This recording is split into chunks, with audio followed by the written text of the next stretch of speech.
নমস্কাৰ সকলোকে স্বাগতম জনাইছো টক উইথ প্ৰীতিৰ আন এটি পডকাষ্টলৈ। আজি আমাৰ সৈতে আছে এগৰাকী বিশেষ অতিথি জয়ন্ত মল্ল বৰুৱা মন্ত্ৰী মহোদয়। আমি দেখিলো যে মুখ্যমন্ত্ৰী হিমন্ত বিশ্ব শৰ্মা বৰ্তমানৰ মুখ্যমন্ত্ৰীগৰাকীও তেনেকৈ কংগ্ৰেছৰ পৰা বিজেপিলৈ আহিল আৰু তেওঁৰ সৈতেও আন বহুকেইজনে বিজেপিলৈ অহা দেখা পোৱা গ'ল। সেই কাৰণটো একমাত্ৰ এজন ব্যক্তি আছিল নে দলৰ আদৰ্শ আছিল? মই যেতিয়া বিবৰুৱা কলেজৰ জেনেৰেল ছেক্ৰেটাৰী হিমন্ত বিশ্ব শৰ্মা ডাঙৰীয়া তৃতীয়বাৰৰ কাৰণে কটন কলেজৰ একে সমান সময়ত সম্পৰ্কটো আছিল, কাৰণ কটন কলেজ আৰু বিবৰুৱা কলেজ ওচৰা ওচৰি কলেজ। নলবাৰীৰ মানে বেছিক প্ৰব্লেম যিবিলাক মানুহে সদায় অনুভৱ কৰিছিল, সেই কথাবিলাকত মই কাম কৰিবলৈ সক্ষম হলো। আমি কৃত্ৰিম বানপানীৰ সমস্যা এটা পৰ্যায়ত সমাধান কৰিব পাৰিছো। আজি নলবাৰীত এখন ডিষ্ট্ৰিক্ট ষ্টেডিয়াম হ'ল, এখন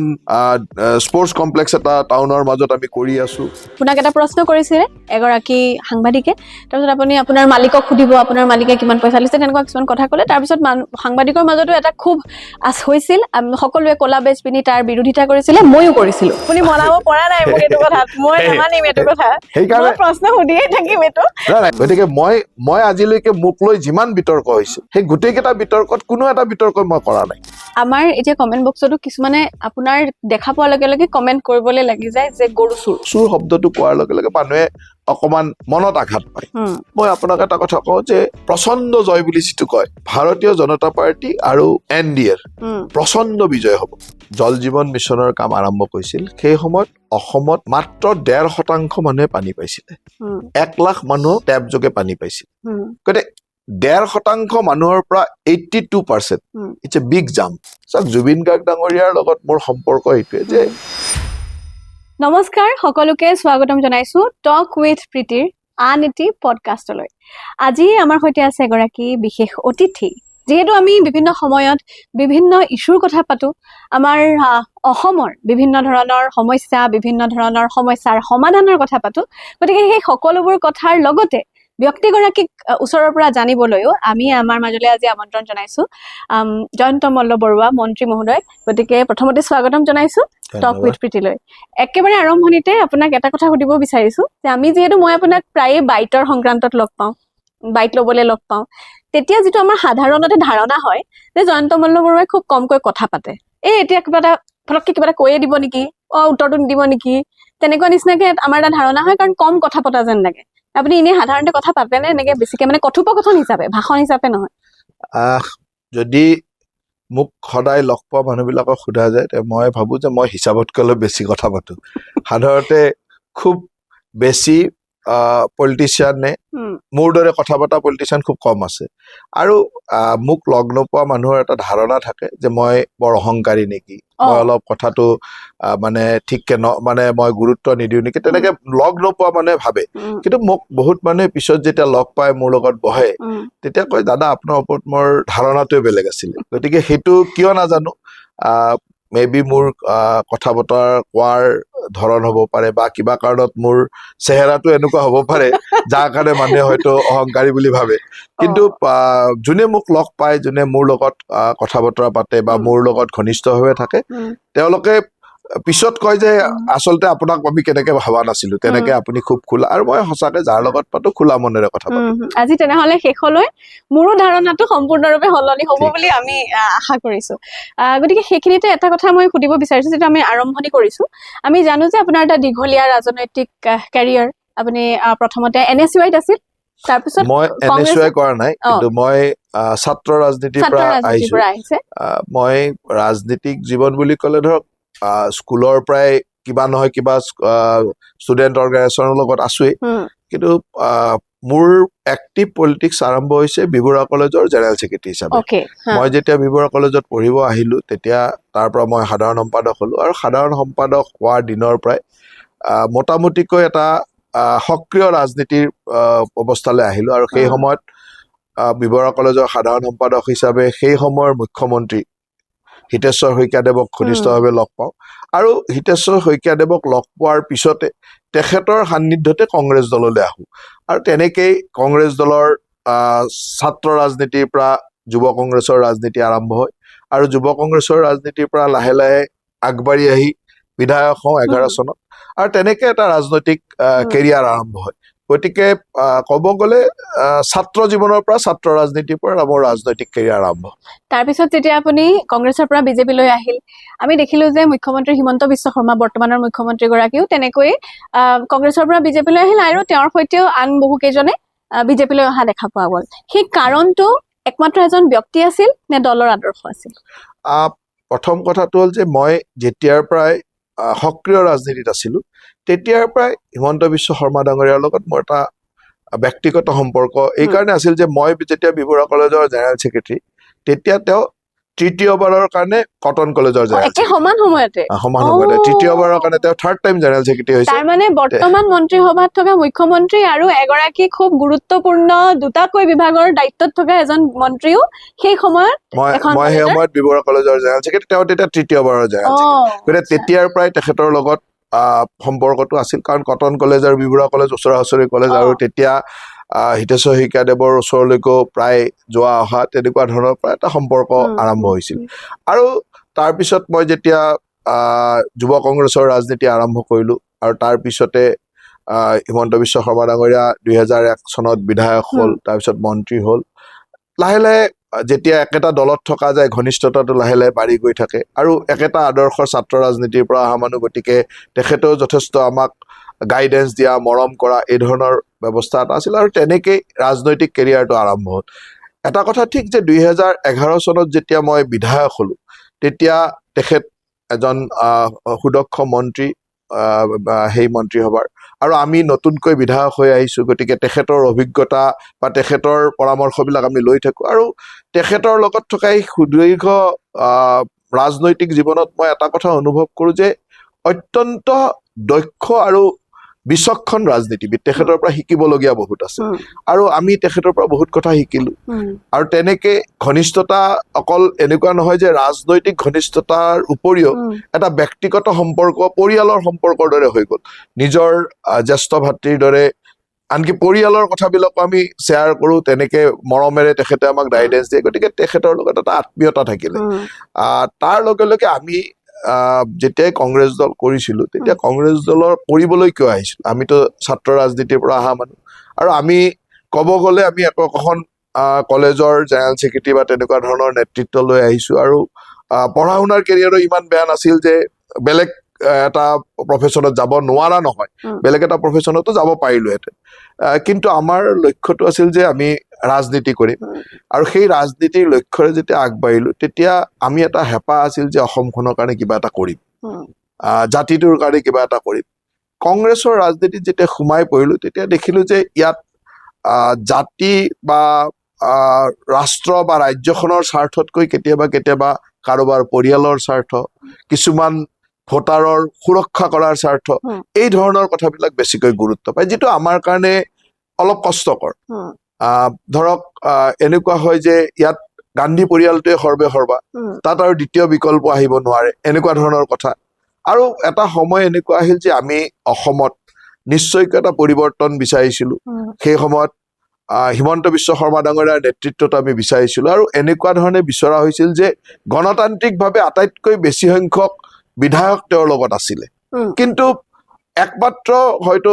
এজন সাধাৰণ পৰিয়ালৰ ব্যক্তি বুলিয়েই হওক বা অন্য কোনো তেনেকুৱা বংশৰ মানে মন্ত্ৰী লিগেচি নথকা কাৰণে হওক, যি কাৰণতে নহওক কিয় হিমন্ত বিশ্ব শৰ্মা ডাঙৰীয়াৰ দৰে এগৰাকী দক্ষ মানুহকো সেই নেতৃত্বৰ পৰা অস্বীকাৰ কৰিলে। কিয় অস্বীকাৰ কৰিলে তাৰ কাৰণ আজিলৈকে বিচাৰি নাপালো, কাৰণ গণতান্ত্ৰিকভাৱে তেখেতক বিচৰাৰ পিছতো অস্বীকাৰ কৰিলে। তেতিয়া আমাৰ মনত এটা সাধাৰণতে ক্ষোভ হৈছিল যে এনেকুৱা ধৰণৰ কংগ্ৰেছ দলটোৱে কিয় কৰিলে, ক্ষোভ এটা হ'ল। আৰু এইটোও ঠিক যে আমাৰ এইটো বিশ্বাস আছিল যে হিমন্ত বিশ্ব শৰ্মা ডাঙৰীয়াৰ নেতৃত্বত অসমখনৰ এটা ডাঙৰ পৰিৱৰ্তন হ'ব পাৰে, অসমৰ বিকাশ আৰু উন্নয়ন আৰু অসমীয়া জাতিটোৰ সুৰক্ষাৰ ক্ষেত্ৰত ডাঙৰ কাম হ'ব পাৰে, সেই ধৰণৰ ধাৰণা এটা আছিল। আৰু সেই কথাবিলাক আমি সকলোৰে মাজত আলোচনা হৈ শেষত আমি এটা সিদ্ধান্ত লৈছিলো যে কংগ্ৰেছ দলটো আমাৰ কাৰণে নহয়, আমি আমাৰ দৰে মানুহৰ কাৰণে, বিশেষকৈ আমাৰ যিহেতু পিছফালে কোনো দেউতা মা বা তেনেকুৱা পৰিয়ালৰ মন্ত্ৰী MLA নাম নাই, গতিকে আমাৰ দৰে সাধাৰণ মানুহৰ পৰিয়ালৰ লৰাই গৈ তাত মানে এটা পৰ্যায়লৈ যাব পাৰিম, তাৰ পিছত আৰু যিটো ভাবি ৰাজনীতি কৰিছিল সেই কামটো কৰিব নোৱাৰে। আৰু সেইকাৰণে সিদ্ধান্ত লৈ আমি ভাৰতীয় জনতা পাৰ্টিলৈ আহিলো আৰু একেলগে সকলোৱে সিদ্ধান্ত লৈছিলো ভাৰতীয় জনতা পাৰ্টিত অহাৰ। আৰু আমি একেলগে 9জন বিধায়কে সেই সময়ত হিমন্ত বিশ্ব শৰ্মা ডাঙৰীয়াৰ লগত ভাৰতীয় জনতা পাৰ্টীত যোগদান কৰিলো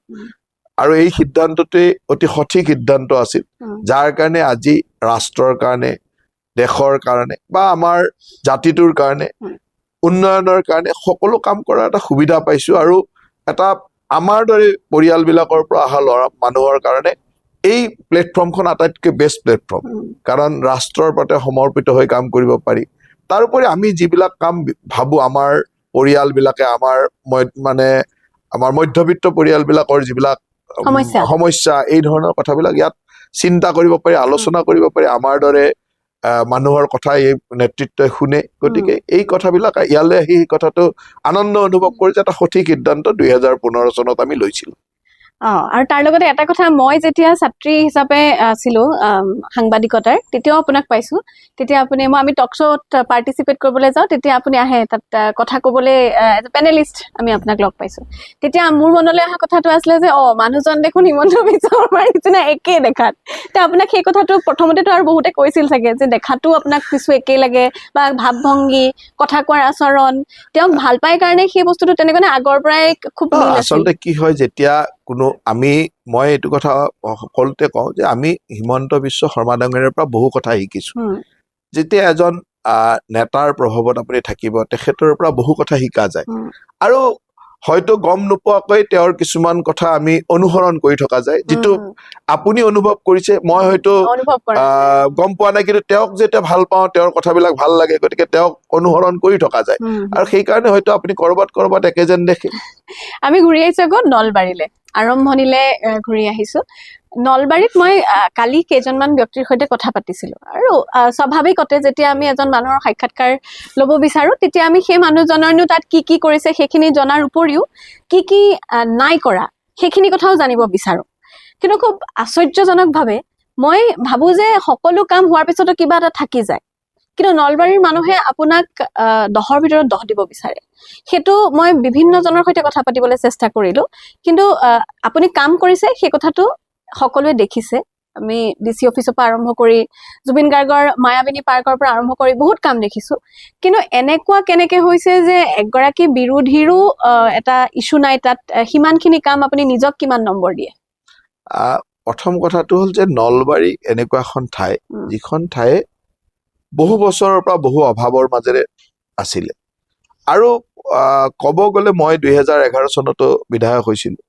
2011 চনতে চেষ্টা বহুত কৰিছিলো যে কি এইটো কৰিব লাগে সেইটো কৰিব লাগে আৰু নকৰাও নহয় সেই সময়ত কিছু কাম কৰিছিলো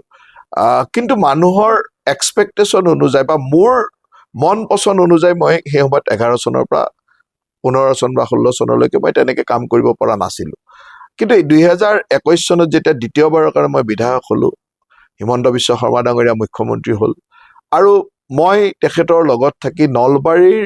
মানে বেসিক প্ৰবলেম যিবিলাক মানুহে সদায় অনুভৱ কৰিছিল সেই কথাবিলাকত মই কাম কৰিবলৈ সক্ষম হলো যেনেকে নলবাৰী একেবাৰে মৌলিক সমস্যাটো হ'ল নলবাৰী চহৰখনত কৃত্ৰিম বানপানী ৰাস্তা ঘাট যান জঁট এনেকুৱা এটা মানে খুব অপৰিকল্পিত আৰু একেবাৰে খুব অসুবিধা পাই থকা এখন চহৰ আছিল প্ৰথম অৱস্থাতে মই সেই পৰিকল্পিতভাৱে কাম কৰা আৰম্ভ কৰিলো আজিৰ তাৰিখত হয়তো অসমৰ খুব কম চহৰ হ'ব য'ত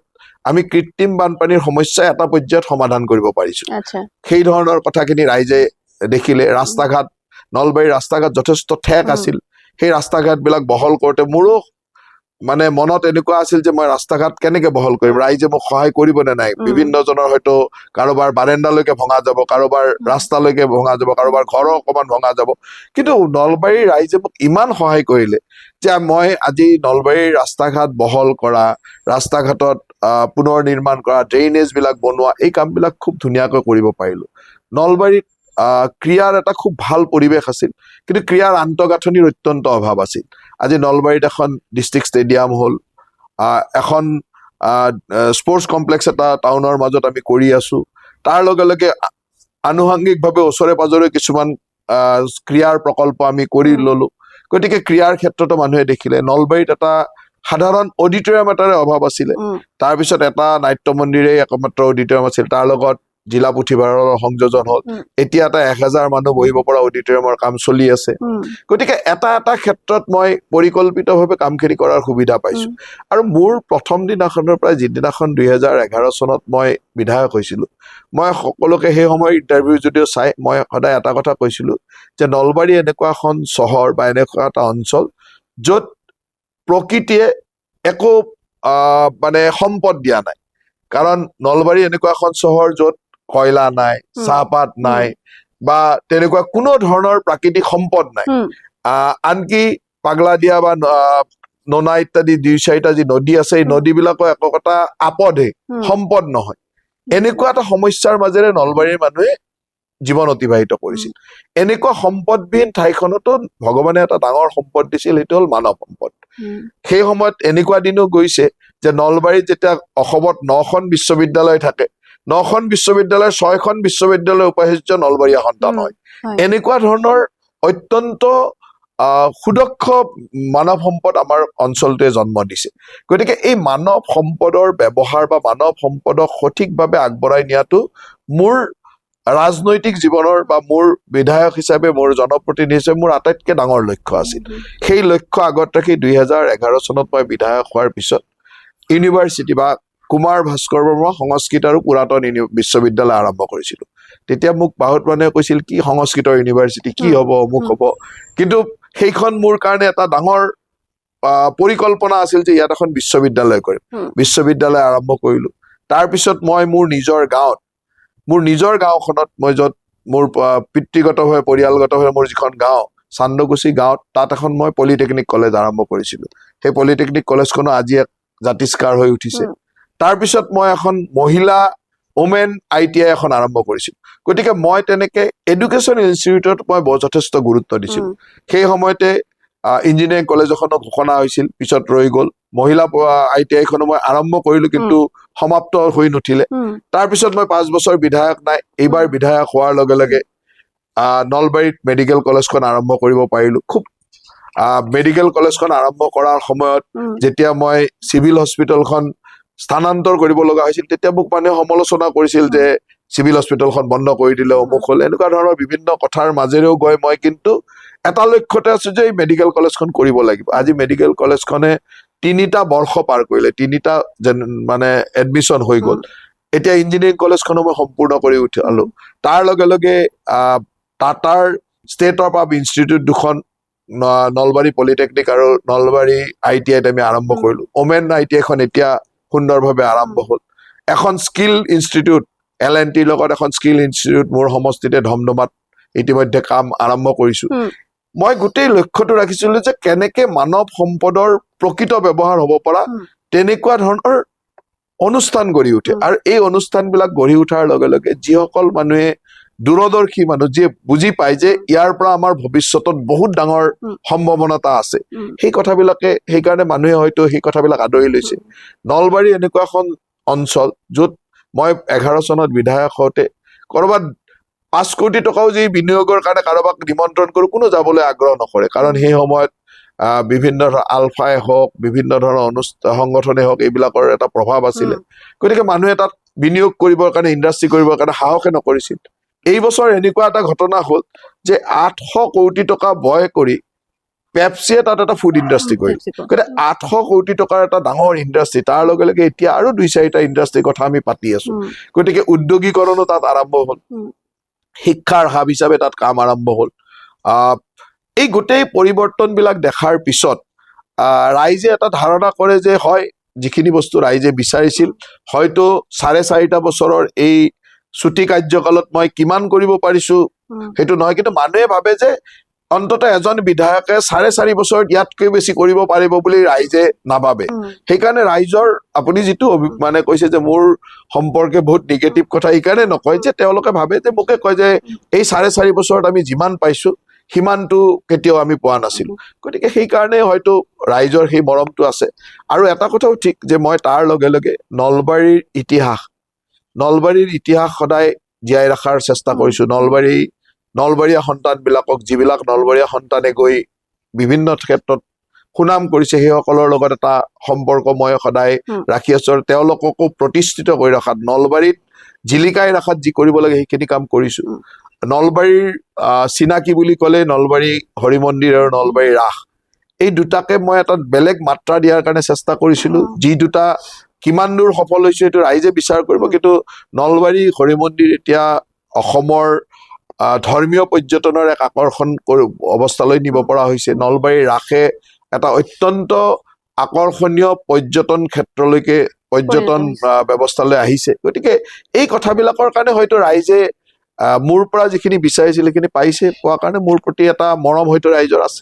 আমি নলবাৰীৰ কথা পাতিছো তাৰ লগতে আমি অসমখনৰ কথা পাতিব লাগিব যেহেতু দুটাকৈ বিভাগৰ দায়িত্বত আপুনি আছে বিশেষকৈ পাব্লিক হেল্থ ইঞ্জিনিয়াৰিঙৰ কথা যদি আমি আহো আমি কৈছো যে যিটো ভাল আমি আপোনাক সেইটো মুখ খুলি প্ৰশংসা কৰিব লাগে আৰু যিটো আমি দেখিছো যে কৰবাত এটা খুঁত থাকি গৈছে বুলি কৰবাত মানুহৰ মনত এটা অভিযোগ উত্থাপন হৈছে সেইটো আপোনালোকৰ পৰা স্পষ্টতাৰে আমি গ্ৰহণ কৰিব লাগে বা জানিব লাগে সেইবাবে জানিব বিচাৰিছো পাব্লিক হেল্থ এণ্ড ইঞ্জিনিয়াৰিং তাৰ লগতে আমাৰ পানী যোগানৰ কথাটো জড়িত হৈ আছে বিৰোধীৰ মাজত বহুত প্ৰশ্ন আছে তাৰ লগতে ৰাইজৰো কিছু অভিযোগ আছে যে পানী কিন্তু পোৱা নাই যিবোৰ নলত ঘৰ ঘৰ নল ঘৰ ঘৰ জল হ'ব বুলি কৈছিল এতিয়াও কিন্তু সেই তেনেধৰণে প্ৰকল্পটো হৈ উঠা নাই গতিকে সেই সংক্ৰান্তত আপুনি কি ক'ব বিচাৰিব কাৰণ আপুনি নলবাৰীৰ নিশ্চিতভাৱে হয় নলবাৰীখন আপোনাৰ বুকুৰ আপোন কিন্তু অসমখনো হয় ভাৰতখনো হয় অসমক আপুনি অসমৰ দায়িত্বত আছে সমগ্ৰ যিহেতু দুটা বিভাগৰ মন্ত্ৰী অসমৰ মানুহে আপোনালে আশাৰে বাট চায় গতিকে সেই আশাখিনি কৰবাত নিৰাশ কৰোঁতে নিজৰ মনত কেতিয়াবা দুখ লাগেনে যে হোৱা নাই চাওক কথাটো হ'ল যে গোটেই উন্নয়নটো তুলনামূলক মই যি সময়ত মানে আমাৰ চৰকাৰে যি সময়ত জল জীৱন মিছনৰ কাম আৰম্ভ কৰিছিল সেই সময়ত অসমত মাত্ৰ 1.5% মানুহে পানী পাইছিলে 1 লাখ মানুহ টেপ যোগে পানী পাইছিল গতিকে 1.5% মানুহৰ পৰা 82% ইটছ এ বিগ জাম্প কিন্তু যদি কোনোবাই কয় যে কিয় 82% 100% কিয় হোৱা নাই সেইটো এটা বেলেগ কথা তুলনামূলকভাৱে 100% হোৱা নাই গতিকে 82 কিয় হ'ব কিন্তু যিদিনাখন 2019 চনত জল জীৱন মিছন আৰম্ভ হৈছিলে সেই সময়ত অসমৰ মানুহে মাত্ৰ 1.5% মানুহে পানী পাইছিলে 1 লাখ মানুহে পানী পাইছিল এতিয়া 57 লাখ মানুহে পানী পায় গতিকে 1 লাখৰ পৰা 57 লাখ মানুহ অহাটো কিমান ডাঙৰ জাম্প হ'ব পাৰে এতিয়া মানুহে সেই কথাটো ভাবি থাকে যে হয় আৰু বেছি হ'ব লাগিছিল দ্বিতীয় কথাটো হ'ল যে অসমত জল জীৱন মিছনৰ ইমানেই ডাঙৰ চেলেঞ্জ আছিল যে স্বাধীনতাৰ 75 বছৰ পাৰ হৈ গ'ল সেই একেই ডিপাৰ্টমেণ্ট একেই বিভাগ একেই বিষয়া একেই অভিযন্তা 1.5% মানুহক পানী দিছিলে সেই একেটা বিভাগৰ একেখিনি মানুহক লৈ মাত্ৰ 5টা বছৰত 1.5%ৰ পৰা 82% 82% নিবৰ কাৰণে কিমান চেলেঞ্জ হ'ব পাৰে এজন মন্ত্ৰীৰ কিমান চেলেঞ্জ হ'ব পাৰে মই যেতিয়া মন্ত্ৰিত্বৰ দায়িত্ব লৈছো 2022 চনত সেই সময়ত 2022 চনত মই মন্ত্ৰিত্বৰ দায়িত্ব লওঁতে এনেকুৱা এটা পৰিৱেশ যে তাক আমি কেনেকে আগবঢ়াম আৰু তেতিয়া দিল্লীৰ পৰা 100% জল জীৱন মিছনটো যে ঘৰ ঘৰ জল কৰিব লাগে এটা সম্পূৰ্ণ প্ৰেছাৰ আছে এনেকুৱা বিষয় নতুন কোনো এনেকুৱা আলাদিনৰ চাকি মোৰ হাতত নাছিল যে বেলেগ কিবা নতুন মানুহ লৈ আহিছো একেই বিষয়া একেই অভিযন্তা তেখেতসকলক লৈ কাম কৰি এই পৰ্যায়লৈ অনাটো কিমান ডাঙৰ চেলেঞ্জ আছিল আৰু তাতকৈ ডাঙৰ কথা হ'ল কি যে জল জীৱন মিছন বা পানী যোগান এনেকুৱা এটা ব্যৱস্থা যে এটা ৰাস্তা বনাই দিলে এটা ৰাস্তা বনাই দিলো গতিকে 1 বছৰ 2 বছৰ 5 বছৰ ৰাস্তাটো ভালে থাকিব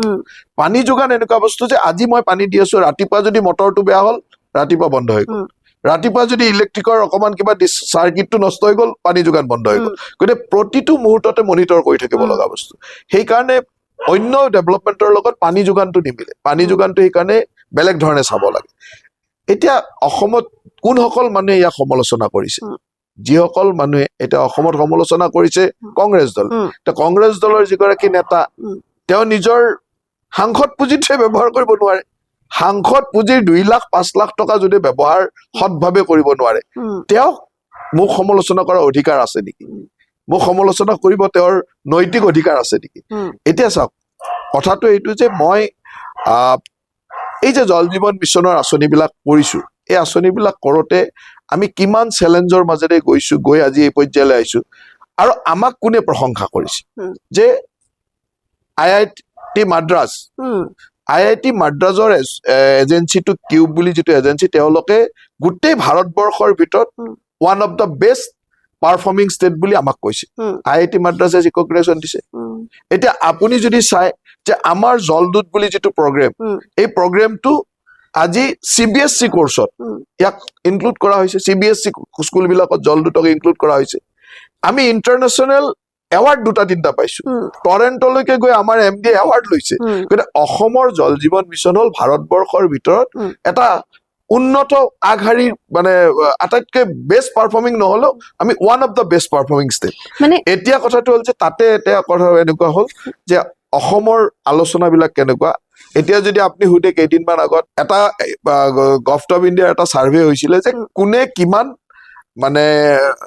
অভিযোগ আহিছিল আৰু অভিযোগবিলাক কেনেকে মষিমূৰ কৰিছে অভিযোগৰ ক্ষেত্ৰত আমাৰ UPত আটাইতকৈ বেছি অভিযোগ আহিছিল আৰু আমাৰ তাত ছেকেণ্ড অভিযোগ আহিছিল অভিযোগ মিছ আমি অভিযোগখিনি লৈ আমি তাক ইমিডিয়েটলি ছল্ভ কৰিলো আৰু অভিযোগবিলাক কেনেকুৱা ধৰক কোনোবা এখন নিউজ পেপাৰত এটা নিউজ ওলালে লগালগ মই মোৰ ডিপাৰ্টমেণ্টৰ এটা চিষ্টেম আছিল নিউজ পেপাৰৰ ৰিপৰ্টটোক লৈ আমি ইমিডিয়েটলি এনকুৱাৰী কৰিব দিওঁ সেই এনকুৱাৰী কৰিব দিয়া যিবিলাক অভিযোগৰ তথ্য সেই তথ্যত আমি ভাৰতবৰ্ষৰ ভিতৰত দ্বিতীয়ত আছিল দ্বিতীয় মিছ আমি আটাইতকৈ মানে আমাৰ ৰাইজৰ অভিযোগবিলাক আটাইতকৈ আমি গুৰুত্ব সহকাৰে লোৱাৰ কাৰণে এইটো হৈছিলে যিবিলাক ষ্টেটে এইবিলাক অভিযোগ লোৱা নাই তেওঁলোকে হয়তো তলত আছে কিন্তু অসমৰ ৰাইজক বুজাব খোজা হৈছে যে মানে পাৰফৰ্মিঙৰ ক্ষেত্ৰতে যেন আমি মানে বেয়া পাৰফৰ্মিঙত আমি 2 নম্বৰত আছো তেনেকুৱা ধৰণৰ এটা বুজাব কৈ আছে এতিয়া মানুহে কেতিয়াবা কি হয় সাধাৰণ মানুহে ইমান ডেফটলৈ কথাটো নাচাই কাৰণে কিছুমান কথা অসমৰ ৰাজনীতিত প্ৰচাৰ কৰে কিন্তু মই আপোনাক এটা কথা নিশ্চিতভাৱে ক'ব পাৰো যে অসমৰ জল জীৱন মিছনৰ সফলতা যদি চাব খোজে তেতিয়াহ'লে কিছুমান অঞ্চলৰ মই নাম কৈ দিম তালৈকে গৈ এবাৰ চাই আহিব যেনেকে ভূটানৰ পাদদেশত থকা যিবিলাক আমাৰ BTCৰ অঞ্চল সেই অঞ্চলবিলাকত গৈ চাই আহিব যে আমি ভূটানৰ পৰা গ্ৰেভিটিত কেনেকে পানী আনি এটা বিশাল অঞ্চলত আমি ৱাটাৰ ছাপ্লাই কৰিছো ডিমা হাছাওলৈকে গৈ চাই আহিব য'ত পানীৰ ক্ৰাইচিছ এতিয়া কথা হ'ল যে য'ত পানী এভেইলেবল তাত মানুহে পানীৰ যিটো গুৰুত্ব সেই কথাটোত মানুহে বৰ গুৰুত্ব নিদিয়ে কাৰণে তাৰ ৱাটাৰটো মিছ ইউজ কৰে সেইকাৰণে মানুহৰ গুৰুত্বটো কম য'ত পানীৰ ক্ৰাইচিছ আছে সেই ঠাইবিলাকত জল জীৱন মিছনে আজিও এটা সম্পূৰ্ণ শুদ্ধ পথেৰে কাম কৰিছে ছেকেণ্ড কথাটো হ'ল যে আমি জল জীৱন মিছনৰ জৰিয়তে যিমান প্ৰয়োজনীয় অঞ্চল আমি সামৰি লৈছো আৰু যিখিনি স্কিম আমি ভাল বুলি কৈছো সেইখিনি আমি JJM ব্ৰেইন নামেৰে আমি এটা পাব্লিক ডমেইনত তাক দি থৈছো এতিয়া আমাৰ বিভিন্ন সমালোচনা কৰা বিৰোধী বিধায়কসকলে আলোচনা কৰাৰ আগতে মোৰ অনলাইনত JJM ব্ৰেইনটো চাই ল'লে হ'ল যে কোনটো স্কিম মই চলি থকা বুলি কৈছো কোনটো স্কিমত পানী পাই আছে বুলি কৈছো পাৰ্চিয়েলি ফাংচনিং বুলি কৈছো এতিয়া বহুত ঠিকাদাৰে কাম কৰি আমাক হেণ্ডঅভাৰে কৰা নাই বা আমি কন্ট্ৰেক্টৰসকলৰ পেমেণ্টৰ অকণমান সমস্যা হোৱাৰ কাৰণে আমি পেমেণ্ট কৰা নাই তেওঁলোকৰ পৰা আমি হেণ্ডঅভাৰ ল'ব পৰা নাই তেনেকুৱা স্কিমবিলাক যদি ডিফাং বুলি কৈ আলোচনা কৰি থাকে তেতিয়াহ'লে মোৰ ক'বলগীয়া একো নাই কিন্তু মই যিকেইটা স্কিম আমাৰ অনলাইনত আমি পাব্লিক ডমেইনত কৈ থৈছো যে এইকেইটা স্কিম ফাংচনিং এইকেইটা স্কিম পাৰ্চিয়েলি ফাংচনিং ইমান মানুহে পানী পাই আছে তাক যদি কোনোবাই চেলেঞ্জ কৰিব পাৰে কৰক তেতিয়া মই ক'ম যে মোৰ পাৰফৰ্মেঞ্চ বেয়া কিন্তু তাকতো কোনো চেলেঞ্জ কৰিব নোৱাৰে যিটো মই নিজে কৈ থৈছো যে কমপ্লিটে হোৱা নাই যিটো হেণ্ডঅভাৰে হোৱা নাই যিটো কাম ডিফাং হৈ আছে বুলি আমি ডিপাৰ্টমেণ্টেলি জনাই থৈছো সেই কথাটোক লৈ যদি কোনোবাই কয় যে জল জীৱন মিছনৰ ইমান আঁচনি ব্যৰ্থ ইমান আঁচনি বন্ধ হৈ আছে তেতিয়াতো আৰু মোৰ ক'বলগীয়া একো নাই আমি যিখিনি ফাংচনিং বুলি কৈছো সেইখিনিৰ লগত চেলেঞ্জ কৰক যে আমি য'ত কৈছো যে এইটো ভাল চলি আছে তাত যদি আছে দোষ আছে আমাক দেখুৱাই দিয়ক গতিকে মই ভাবো যে অসমৰ জল জীৱন মিছন আঁচনি অসমৰ নহয় ভাৰতবৰ্ষৰ ৰাজ্যসমূহৰ ভিতৰত আমি এখন বেষ্ট পাৰফৰ্মিং ষ্টেট মই একেবাৰে শীৰ্ষত থকা বুলি নকওঁ one of the best performing state তাৰমানে এটা কথা মই জানিব বিচাৰিছো যিহেতু আপুনি অভিযোগৰ কথা কৈছে যে অভিযোগ আহিছে বুলি কৈছে কিন্তু অভিযোগ আহিছে কাৰণ আমি গ্ৰহণ কৰিছো আপোনালোকে নিশ্চিতভাৱে গ্ৰহণ কৰিছে কাম হৈছে কাম নাই হোৱা বুলি আজিৰ তাৰিখত ভাৰতীয় জনতা পাৰ্টিৰ নেতৃত্বত যিখন চৰকাৰ বৰ্তমান সময়ত আছে সেইখন চৰকাৰে কাম নাই কৰা বুলি হয়তো ক'ব কোনেও নোৱাৰিব কাৰণ সেয়া স্বচ্ছকে সকলোৱে দেখিছে কিন্তু তথাপিও বিৰোধীৰ যিটো কথা তেওঁলোকে উল্লেখ কৰিছে যে অভিযোগ আহিছে অভিযোগ মানে কমপ্লেইণ্ট নহয় জানো অভিযোগটো এনেকুৱা যে মই মোৰ মন্ত্ৰী হিচাপে মোৰ ৰাতিপুৱাৰে দায়িত্বটো হ'ল যেতিয়া পেপাৰ কাটিংবিলাক আহে পেপাৰত লিখে যে অমুকটো স্কিম বিকল হৈ আছে অমুকটো স্কিম অমুক হৈ আছে তেতিয়া মই লগে লগে চিফ ইঞ্জিনিয়াৰ বা MD JJMলৈকে লিখো যে এইটো এনকুৱাৰী কৰিব লাগে গতিকে সেই অভিযোগবিলাকে হ'ল অভিযোগ হ'ল আপুনি ক'ৰবাত এটা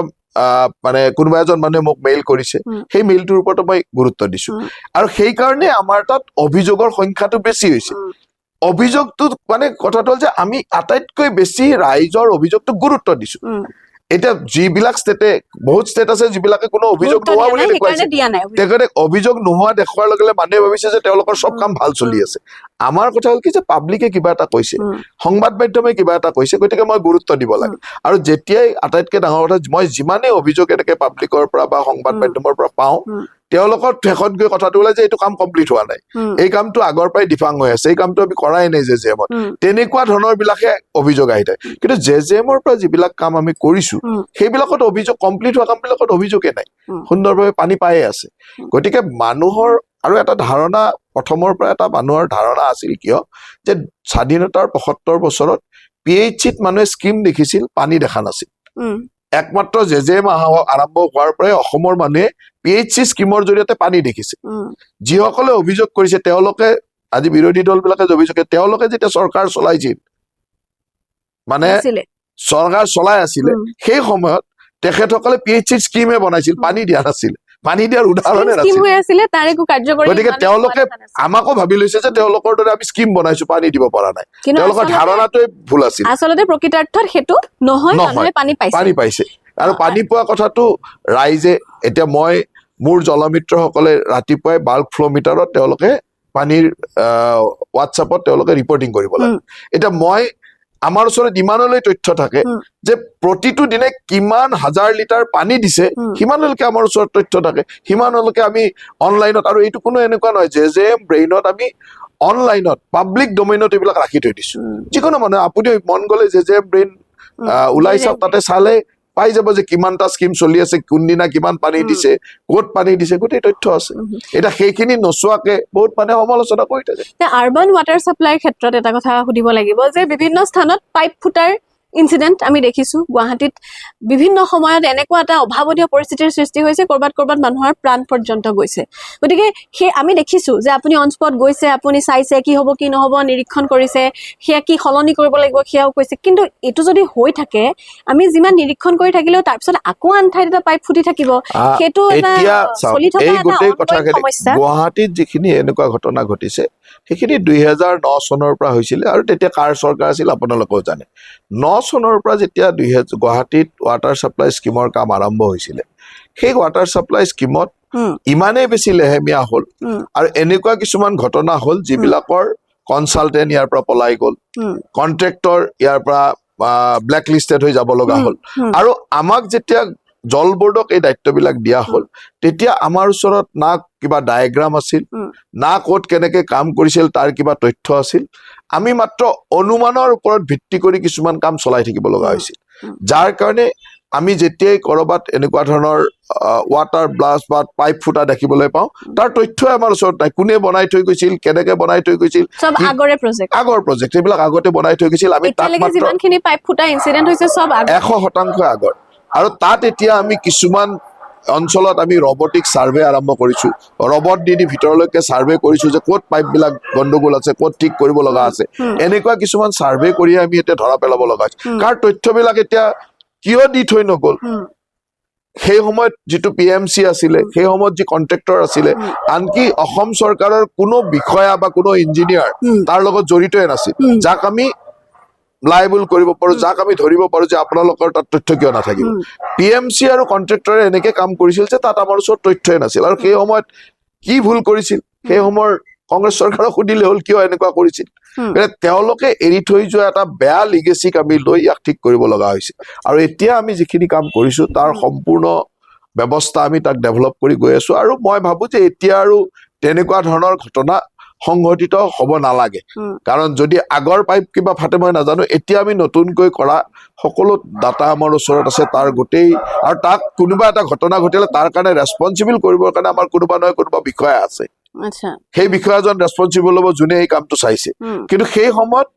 আমাৰ অসম চৰকাৰৰ কোনো বিষয়া তাত জড়িত নাছিল যাক আমি ৰেছপন্সিবল কৰিব পাৰো PMCটো যি কাম কৰিছিল তেওঁ আঁতৰি গুচি গ'ল ব্লেক লিষ্টেড হৈ গুচি গ'ল যিটো কোম্পানীয়ে কাম কৰিছিল তেওঁ ব্লেক লিষ্টেড হৈ গুচি গ'ল গতিকে আমাৰ ওচৰত কাকো ধৰিবৰ কাৰণে কোনো মানুহ নাই আৰু এইখিনি হ'ল এটা লিগেচি প্ৰব্লেম আৰু এই লিগেচি প্ৰব্লেমটো কংগ্ৰেছ চৰকাৰে আমাক দি থৈ গৈছিলে গতিকে সেইটো কংগ্ৰেছ চৰকাৰে সমালোচনা কৰাৰ কংগ্ৰেছ চৰকাৰে তাৰ জবাব দিলে হ'ল আমি দেখিছো বহুত ৰাজনীতি মানে ইটোৱে সিটোলৈ কেতিয়াবা সেই দুখটো ঠেলি দিয়াৰ এটা পৰিৱেশ যেন অনুভৱ হয়, কিন্তু তথাপিও আগবাঢ়িব বিচাৰিছো এটা কথাত যে যেতিয়াই কামৰ কথা পাতো তেতিয়াই কন্ট্ৰেক্টৰৰ কথা আহে, তেতিয়াই বিলৰ কথা আহে। এই অভিযোগো উত্থাপন হৈছিলে যে বহুত কামৰ বিল ক্লিয়াৰ হোৱা নাই, কন্ট্ৰেক্টৰৰ সমস্যা। কিন্তু তাৰ উপৰিও আমি দেখিলো যে পিছত এখন সংবাদমেল দিয়া হ'ল, কন্ট্ৰেক্টৰসকলে সেই কথাও স্পষ্ট কৰিলে যে আপোনালোকে আমাৰ যিটো এটা সম্পৰ্ক, আপোনাৰ সৈতে তেওঁলোকৰ যিটো সম্পৰ্ক, সেই সম্পৰ্কটোত বিশ্বাস কৰে, কাম হ'ব বুলি বিশ্বাস কৰে। কিন্তু তথাপিও তাৰ পিছতো কিন্তু বিৰোধীয়ে বিভিন্ন স্থানত, বিশেষকৈ গৌৰৱ গগৈয়ে সেই কথাটো উত্থাপন কৰিছে যে আমি বিশেষকৈ পানীৰ যোগানৰ কথাটো তেওঁ উত্থাপন কৰিছে। সেই সংক্ৰান্তত আপুনি কি ক'ব বিচাৰিব? জল জীৱন মিছন যেতিয়া আৰম্ভ হৈছিল 2019 চনত আৰম্ভ হৈছিল, 5 বছৰৰ কাৰণে। 2024 চনৰ ডিচেম্বৰৰ 31 তাৰিখে জল জীৱন মিছনৰ সমাপ্তি, মানে মিছনটো শেষ হ'ব। গতিকে আমি সেই মৰ্মে আমি সকলোকে কাম দিছিলো যে 2024 চনৰ ডিচেম্বৰ মাহৰ আগত সকলোৱে কাম কমপ্লিট কৰিব লাগিব। কিন্তু এনেকুৱাও নহয় যে এটা নিৰ্ধাৰিত সময়তে সকলো কাম সমাপ্ত হ'ব। গতিকে সেই নিৰ্ধাৰিত সময়ত বহুত মানুহে সমাপ্ত কৰিলো, আৰু সেই সময়ত আনকি মুখ্যমন্ত্ৰী ডাঙৰীয়াই কন্ট্ৰেক্টৰসকলক মাতি আনি সকলোকে কৈছিলে যে যিহেতু এইটো মিছনৰ কাম, সকলোৱে যিমান পাৰে সোনকালে কামটো কৰি নিজৰ বিলবিলাক লৈ যাওক। যথেষ্ট সংখ্যক কন্ট্ৰেক্টৰে কাম কৰিলে। কিন্তু ডিচেম্বৰ মাহৰ ঠিক 24 চনৰ শেষৰ ফালৰ পৰা, আৰু আগতে যেনেকে, কাৰণ মিছনটো শেষ হবলৈ আহিলে, এতিয়া নতুন চৰকাৰৰ দিনত মিছনটো কি হ'ব কি নহ'ব এনেকুৱা ধৰণৰ কিছুমান কথা আহিলে। অহাৰ কাৰণে পইচাৰ যিটো ফ্ল', চেন্ট্ৰেল গভৰ্ণমেণ্টৰ পৰা যিটো মানে পইচাৰ ফ্ল', এই ফ্ল'টো লাহে লাহে কমি আহিল। আৰু 2024 চনৰ যেতিয়া ডিচেম্বৰ মাহ শেষ হ'ল, তাৰপিছত আৰু আমি পইচা পোৱাটো প্ৰায় বন্ধ হৈ গ'ল। তাৰপিছত নতুন চৰকাৰ আহিলে। চৰকাৰ অহাৰ লগে লগে তেখেতসকলে, নতুন চৰকাৰে দিল্লীত সিদ্ধান্ত ললে যে এই মিছনটো আৰু 3 বছৰ 2028 চনলৈকে আমি আগবঢ়াই দিম। গতিকে আগবঢ়াবলৈ গ'ল। এতিয়া মিছনটো কেনেকে চলিব, কি কৰিব, এই পৰ্যায়ত আছে যে মিছনত কেনেকে পইচা দিব, কি কৰিব, এই ধৰণৰ এটা আলোচনা বিলোচনাৰ মাজত আছে। আৰু এই ট্ৰেনজেকশ্যন পিৰিয়ডটোত আমি কেন্দ্ৰ চৰকাৰৰ পৰা বুজি পোৱা নাই। আমি বুলি নহয়, গোটেই ভাৰতবৰ্ষই বুজি পোৱা নাই। মই অসমৰ বুলি কোৱা নাই, কিন্তু অসমৰ কাৰণে দিগদাৰ এইটো যে আমাৰ 90-10 ৰেচিঅ', আমি 10% আমি ৰাজ্য চৰকাৰ দিওঁ, 90% আমি কেন্দ্ৰৰ পৰা পাওঁ। যিবিলাক ৰাজ্যই 50-50 ৰেচিঅ', তেওঁলোকে 50% পোৱা নাই, কিন্তু আমিতো 90% পোৱা নাই। গতিকে কেন্দ্ৰৰ পৰা যেতিয়া পইচাৰ অহাটো বন্ধ হৈ আছে, সেই সময়ত আমাৰ নিশ্চয়কৈ কন্ট্ৰেক্টৰসকলক পইচা দিবলৈ অসুবিধা হৈছে। আৰু এই অসুবিধাৰ সময়তো মই কন্ট্ৰেক্টৰসকলৰ কথা চিন্তা কৰি তেওঁলোকক পাৰফৰ্মেন্স গেৰাণ্টি ৰিলিজ কৰি দিয়া, বা বিভিন্ন ধৰণৰ সময়ত তেখেতসকলৰ লগত কথা পাতি আমি কিছুমান সুবিধা তেখেতসকলক কৰি দি আছো।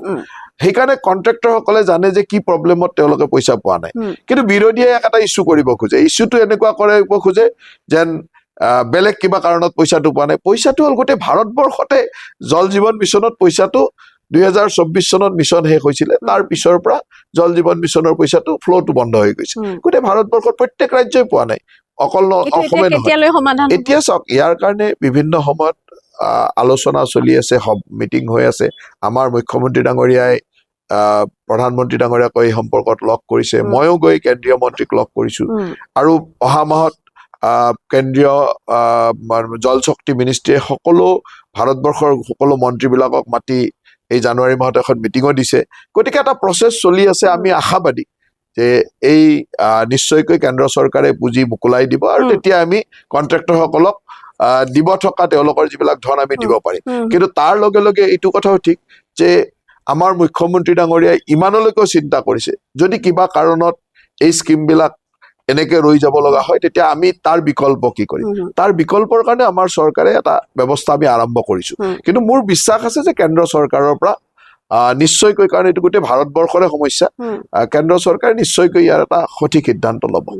আৰু এটা কথা সুধিব লাগিব যে আপুনি যিহেতু মুখ্যমন্ত্ৰীৰ সৈতে খুব ঘনিষ্ঠ, আপুনি প্ৰথমতে এই কথা স্পষ্ট কৰিছে যে বন্ধু হিচাপেই হওক, ব্যক্তিগত হিচাপেই হওক, তেওঁৰ ভাতৃ হিচাপেই হওক, এটা সুসম্পৰ্ক আছে। সেইকাৰণে এটা ক'ৰবাত ফেভৰেটিজিম যি শব্দটো কয়, সেই ফেভৰেটিজিমৰ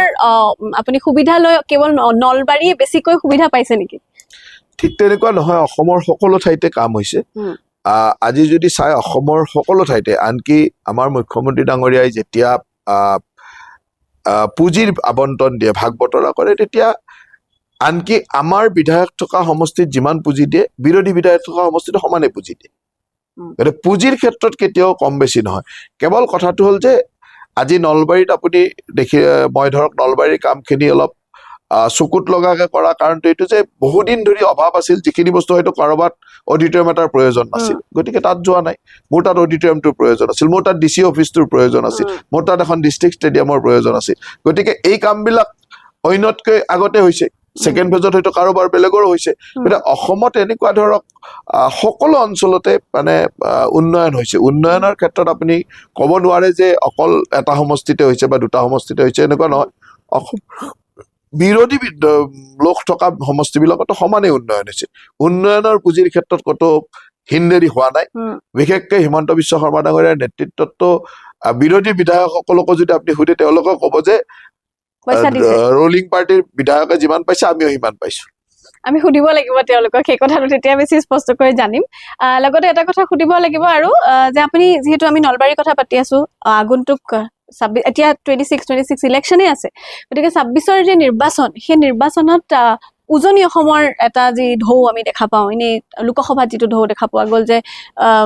গৌৰৱ গগৈৰ যিটো ঢৌ যোৰহাটত দেখা পোৱা গ'ল, বৰ্তমান সময়ত সেইটোত কিছু পৰিৱৰ্তন দেখা পোৱা গৈছে বুলি আপুনি ভাবেনে? কাৰণ আপোনালোকৰ বিভিন্নজন নেতাই কিন্তু উজনিত গৈ বিভিন্ন ধৰণে কাম কৰি থকা দেখিছো, আৰু কিছু অভিযোগ আহি পোৱাও আমি দেখিছো, অহাও দেখিছো যে গৌৰৱ গগৈ তালৈ নাহে বা খবৰ খাতি নলয়, তেনেকুৱা কথাও উত্থাপন হৈছে। গতিকে উজনিৰ যিটো ৰাজনীতি, সেইটোৰ ওপৰত আপুনি কি ক'ব বিচাৰিব? আচলতে এটা নেৰেটিভ বেলেগকে দিয়া হৈছে। অসমৰ ৰাজনৈতিক ইতিহাসত একেলগে 14খন আসনৰ 11খন আসন জিকাটো বহুত ডাঙৰ ৰাজনৈতিক সফলতা। গতিকে অসমত 11খন আসন আমি জিকি গলো। যোৰহাটৰ আসনখন এনেকুৱাকে প্লেচ কৰা হ'ল যে যোৰহাটৰ আসনখন হেৰুৱাটো মানে বহুত ডাঙৰ এটা মানে পৰাজয় যেন দেখুওৱা হ'ল। আৰু অসমৰ 11খন জিকাটো ক'তো আলোচনা নহল, এখন চিট হাৰাটো আলোচনা হ'ল। কিন্তু যদি আগৰো ভোটিং পেটাৰ্ণটো চাই, আনকি 2021 চনৰো যদি বিধানসভা সমষ্টিবিলাকৰ ভোটিং পেটাৰ্ণটো চাই আৰু যোৰহাট লোকসভাটোত হিচাপ কৰি চাই, তেতিয়াহ'লে আমি বহুত বেছি বেয়া ফল একো কৰা নাই। হয়তো অসমৰ মানুহৰ এটা আশা আছিল যে যোৰহাটটো জিকিব লাগে, কাৰণ অসমৰ মানুহে গৌৰৱ গগৈৰ দৰে এজন মানুহক কেতিয়াও বিজয়ী হোৱাটো বিচৰা নাছিল। কিয় মই কওঁ, প্ৰথম কথাটো কিয় বিজয়ী হোৱা বিচৰা নাছিল, এজন মানুহ যেতিয়া ৰাজ্যখনৰ নেতৃত্ব দিব আহিব, তেতিয়া ৰাজ্যৰ লগত আত্মিক সম্পৰ্কৰ প্ৰয়োজন।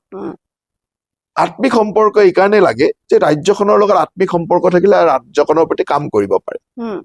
যিজন মানুহে নিজৰ ভাষাটো শুদ্ধকৈ কৰিব নোৱাৰে, তেওঁৰ কেনেকে আত্মিক সম্পৰ্ক থাকিব? এতিয়া মোৰ ল'ৰা ছোৱালীও ইংৰাজী মাধ্যমত পঢ়িছে, মোৰ ল'ৰা ছোৱালীও অসমৰ বাহিৰত পঢ়িছে, বিদেশত পঢ়িছে, কিন্তু কেতিয়াওতো এনেকুৱা অদ্ভুত অসমীয়া নকয়। অসমীয়া মানুহৰ দৰে কয়। এতিয়া এজন মানুহে বাহিৰত পঢ়িবলৈ বুলি কনভেন্ট এডুকেট হলেই বুলি অসমীয়াটো এনেকে বিকৃত কৰি ক'ব নেকি? তাৰমানে তেওঁৰ অসমীয়াৰ প্ৰতি টান নাই, অসমীয়া জাতিটোৰ প্ৰতি, অসমীয়া ভাষাটোৰ প্ৰতি টান নাই। শিকিছে কিন্তু এতিয়া আগতকে শিকাটো মই কি কৈছো, অসমীয়া ভাষাটোৰ প্ৰতি টান নাই। এতিয়া ছেকেণ্ড কথাটো চাওক, এজন মানুহে নিজৰ নাবালক ল'ৰা ছোৱালীক কেতিয়াবা ব্ৰিটিছ বনাব নেকি? যি ব্ৰিটিছৰ পৰা আমি আন্দোলন কৰি স্বাধীনতা সংগ্ৰাম কৰি দেশখন স্বাধীন কৰিছো, মই মোৰ নাবালক ল'ৰা ছোৱালীকেইটাক নুসুধাকে মই ব্ৰিটিছ নাগৰিক বনাই দিম নেকি? তাৰমানে তেতিয়াই বুজা যায় যে তেওঁ জাতিটোৰ প্ৰতি, দেশখনৰ প্ৰতি কোনো ধৰণৰ আত্মিক সম্পৰ্ক নাই। গতিকে অসমৰ মানুহে তেনেকুৱা আত্মিক সম্পৰ্ক নথকা মানুহটোক জিকাটো বিচৰা নাছিল। তেওঁ জিকি যোৱাৰ কাৰণে আমাকে দোষাৰোপ কৰিছে যে আপোনালোকৰ ভুলৰ কাৰণে তেওঁ জিকি গ'ল, সেনেকুৱা দোষাৰোপ কৰিছে। যে আচলতে তেওঁ জিকাটো অসমৰ মানুহে বিচৰা নাছিল, সেইকাৰণে আচলতে এই যোৰহাটটো বেছি আলোচনা হয় বুলি মই ভাবো। মানে মই এগৰাকী সাংবাদিক হিচাপে যিটো দেখিছো, সেইটো আপোনাৰ লগত আজি আলোচনা কৰিব পাৰি বুলি মই ভাবিছো। কথাটো এনেকুৱা হ'ল যে আমি দেখিলো যে যোৰহাটত চল বল বুদ্ধি কৌশল সকলো প্ৰয়োগ কৰা হ'ল, বহু ৰথী মহাৰথী তালৈ যোৱা হ'ল, তথাপিও তাৰপিছত গৌৰৱ গগৈ জিকিলে, সেইটোহে আচলতে আলোচনাৰ বিষয়। অসমত আপুনি যোৰহাটটোত বেছি গুৰুত্ব দি থাকিলে, কাৰণ অসমৰ মানে সংবাদ মাধ্যমেই হওক বা বিভিন্ন ক্ষেত্ৰৰ লোকসকলৰ কথাটো হ'ল যে ৰাজ পৰিয়ালৰ প্ৰতি এটা দুৰ্বলতা আছে। সেইটোতো মুখ্যমন্ত্ৰীৰ মুখতো আজিকালি আপোনাৰ ৰাজ পৰিয়ালৰ আমাৰ দৰে মানুহৰ প্ৰতি দুৰ্বলতা নাই। গতিকে মই নলবাৰীত কি কাম কৰিছো, বৰপেটা লোকসভাত কি কাম কৰিছো, দৰং ওদালগুৰিত কাম কৰিছো, কোনো চোৱা নাই। আমি সমানে কাম কৰিছো। অসমৰ 11টা সমষ্টি যে জিকিছো, অসমৰ 14টা সমষ্টিতে আমি সমানে কাম কৰিছো, সেইকাৰণে 11টা জিকিছো। কিন্তু মানুহৰ সকলোৰে দৃষ্টিটো যোৰহাট, কাৰণ তাত এজন ৰজাৰ পুতেকে খেলিছে। গতিকে অসমৰ মানুহৰ ৰজাৰ পুতেকৰ প্ৰতি কিছুমান মানুহৰ মানে অসমৰ সংবাদ মাধ্যমৰ একাংশৰ আৰু কিছু মানুহৰ অসমৰ যিখিনি একাংশ বুদ্ধিজীৱী তাৰ ওপৰত বহুত গুৰুত্ব থাকে তেওঁলোকে সেইটোৰ ওপৰত বিতৰ্ক কৰি আছে গতিকে বাকীবিলাকৰ আলোচনা কৰা নাই বাকীবিলাকত তেনেকুৱা ৰজাৰ পুতেকে খেলা নাই কিন্তু ৰজাৰ পুতেকৰ উল্লেখ আকৌ আপোনালোকেও কৰি থাকে মুখ্যমন্ত্ৰীও কৰি থাকে আপুনিও কৰি থাকে নিশ্চয় কৰিম কাৰণ ৰজাৰ পুতেকক যেতিয়া আনি ৰজা বনাই দিব খুজিব তেতিয়া আমি আলোচনা কৰিবই লাগিব সেইকাৰণে আমি তাৰ গতিকে আকৌ সেই কথাটোক লৈ পেলাই আলোচনা কথাটো হ'ল যে যিজন মানুহে ভালকৈ অসমীয়া ক'ব নোৱাৰে অসমৰ লগত আত্মিক সম্পৰ্ক নাই ঘৈণীয়েকে পাকিস্তানৰ এজেণ্ট হিচাপে কাম কৰিছিল যিজন মানুহৰ ল'ৰা ছোৱালীক ব্ৰিটিছ বনাই ৰাখিছে তেনেকুৱা এজন মানুহক যেতিয়া জোৰ জবস্তি অসমৰ ৰাজনীতিৰ মানে নেতৃত্ব দিব বিচাৰে তাততো আমি আলোচনা কৰিব লাগিব ন চাওক লক্ষ্য ৰাখিব লাগিব কাৰণ তেনেকুৱা এজন মানুহক যাতে মানুহে ভুলতে কাৰণ একাংশ মানুহে তেনেকুৱা মানুহক বিচাৰি থাকে কাৰণ তেওঁলোকৰ সেইবিলাক মানুহ থাকিলে সুবিধা হয় গতিকে তাকতো আমি প্ৰতিহত কৰিবৰ কাৰণে প্ৰতিটো মুহূৰ্তত চাই থাকিব লাগিব তাৰমানে কাৰোবাৰ ব্যক্তিগত সুবিধাৰ বাবে তেখেতক ওপৰত এটা ৰাখি থৈ দিছে বুলি চাওক প্ৰথম কথাটো হ'ল যে অসমত এচাম মানুহে বহুদিন ধৰি তেওঁলোকে বিভিন্ন সা সুবিধা লৈ আছিলে যিচাম মানুহে হিমন্ত বিশ্ব শৰ্মা ডাঙৰীয়াৰ দৰে মুখ্যমন্ত্ৰী হোৱাৰ লগে লগে তেওঁলোকৰ সেই ধৰণৰ সুবিধাবিলাক নোহোৱা হৈছে গতিকে তেওঁলোকৰ মনত মানে এটা খুব খংটো হ'ল যে এখেত কিয় মুখ্যমন্ত্ৰী হৈ থাকিব এখেতক মুখ্যমন্ত্ৰী থকাটো আমি নিবিচাৰো সেই ধৰণে তেওঁলোকে এটা নেৰেটিভ সৃষ্টি কৰিব আৰু তাৰ কাৰণে তেওঁলোকে ৰজাৰ পুতেক এজন বিচাৰি লৈছে ইমানে মই আপোনাক প্ৰশ্নটো কিন্তু সুধিছিলো আপাৰ আছাম বিশেষকৈ উজনি অসমত আপুনি মইতো অসমৰ ৰাজনীতিত কেতিয়াও উজনি নামনি বুলি মই নাভাবো অসমৰ ৰাজনীতিত অঞ্চল ভেদে আৰু মানে কাষ্ট কমিউনিটি ৱাইজ আমাৰ গোটেই অসমৰ ৰাজনীতিত অকমান কমিউনিটি বেছ পলিটিক্স বুলি ক'লেও ভুল নহয় যেনেকে বিভিন্ন কমিউনিটি আমাৰ আছে প্ৰত্যেকটো জনগোষ্ঠীৰে নিজৰ নিজৰ চিন্তা চৰ্চা এইবিলাক আছে গতিকে জনগোষ্ঠীয় চিন্তা চৰ্চা এটা অসমৰ ৰাজনীতিত প্ৰাধান্য পায় আৰু প্ৰত্যেক জনগোষ্ঠী থকা অঞ্চলবিলাকত বেলেগ বেলেগ কথাবিলাক আহি পৰে তেওঁলোকৰ জনগোষ্ঠীয় অভাৱ অভিযোগ উজনি অসমতো এনেকুৱা যে প্ৰত্যেকটো জনগোষ্ঠীৰ মাজত আমাৰ দলটোৰ জনপ্ৰিয়তা আছে গতিকে মানুহে যেনেকে ভাবে সেই ধৰণৰ নহয় প্ৰত্যেক জনগোষ্ঠীৰ মাজতে আছে কিন্তু নামনি অসম বা মধ্য অসমত এটা কথা আছে যে আমাৰ যিটো আদৰ্শগত যুঁজ এই আদৰ্শগত যুঁজত এই মানুহখিনি আটাইতকৈ ভিক্টিম নামনি অসম আৰু মধ্য অসমৰ মানুহে ভিক্টিম আজি উজনি অসমৰ মানুহক যেতিয়া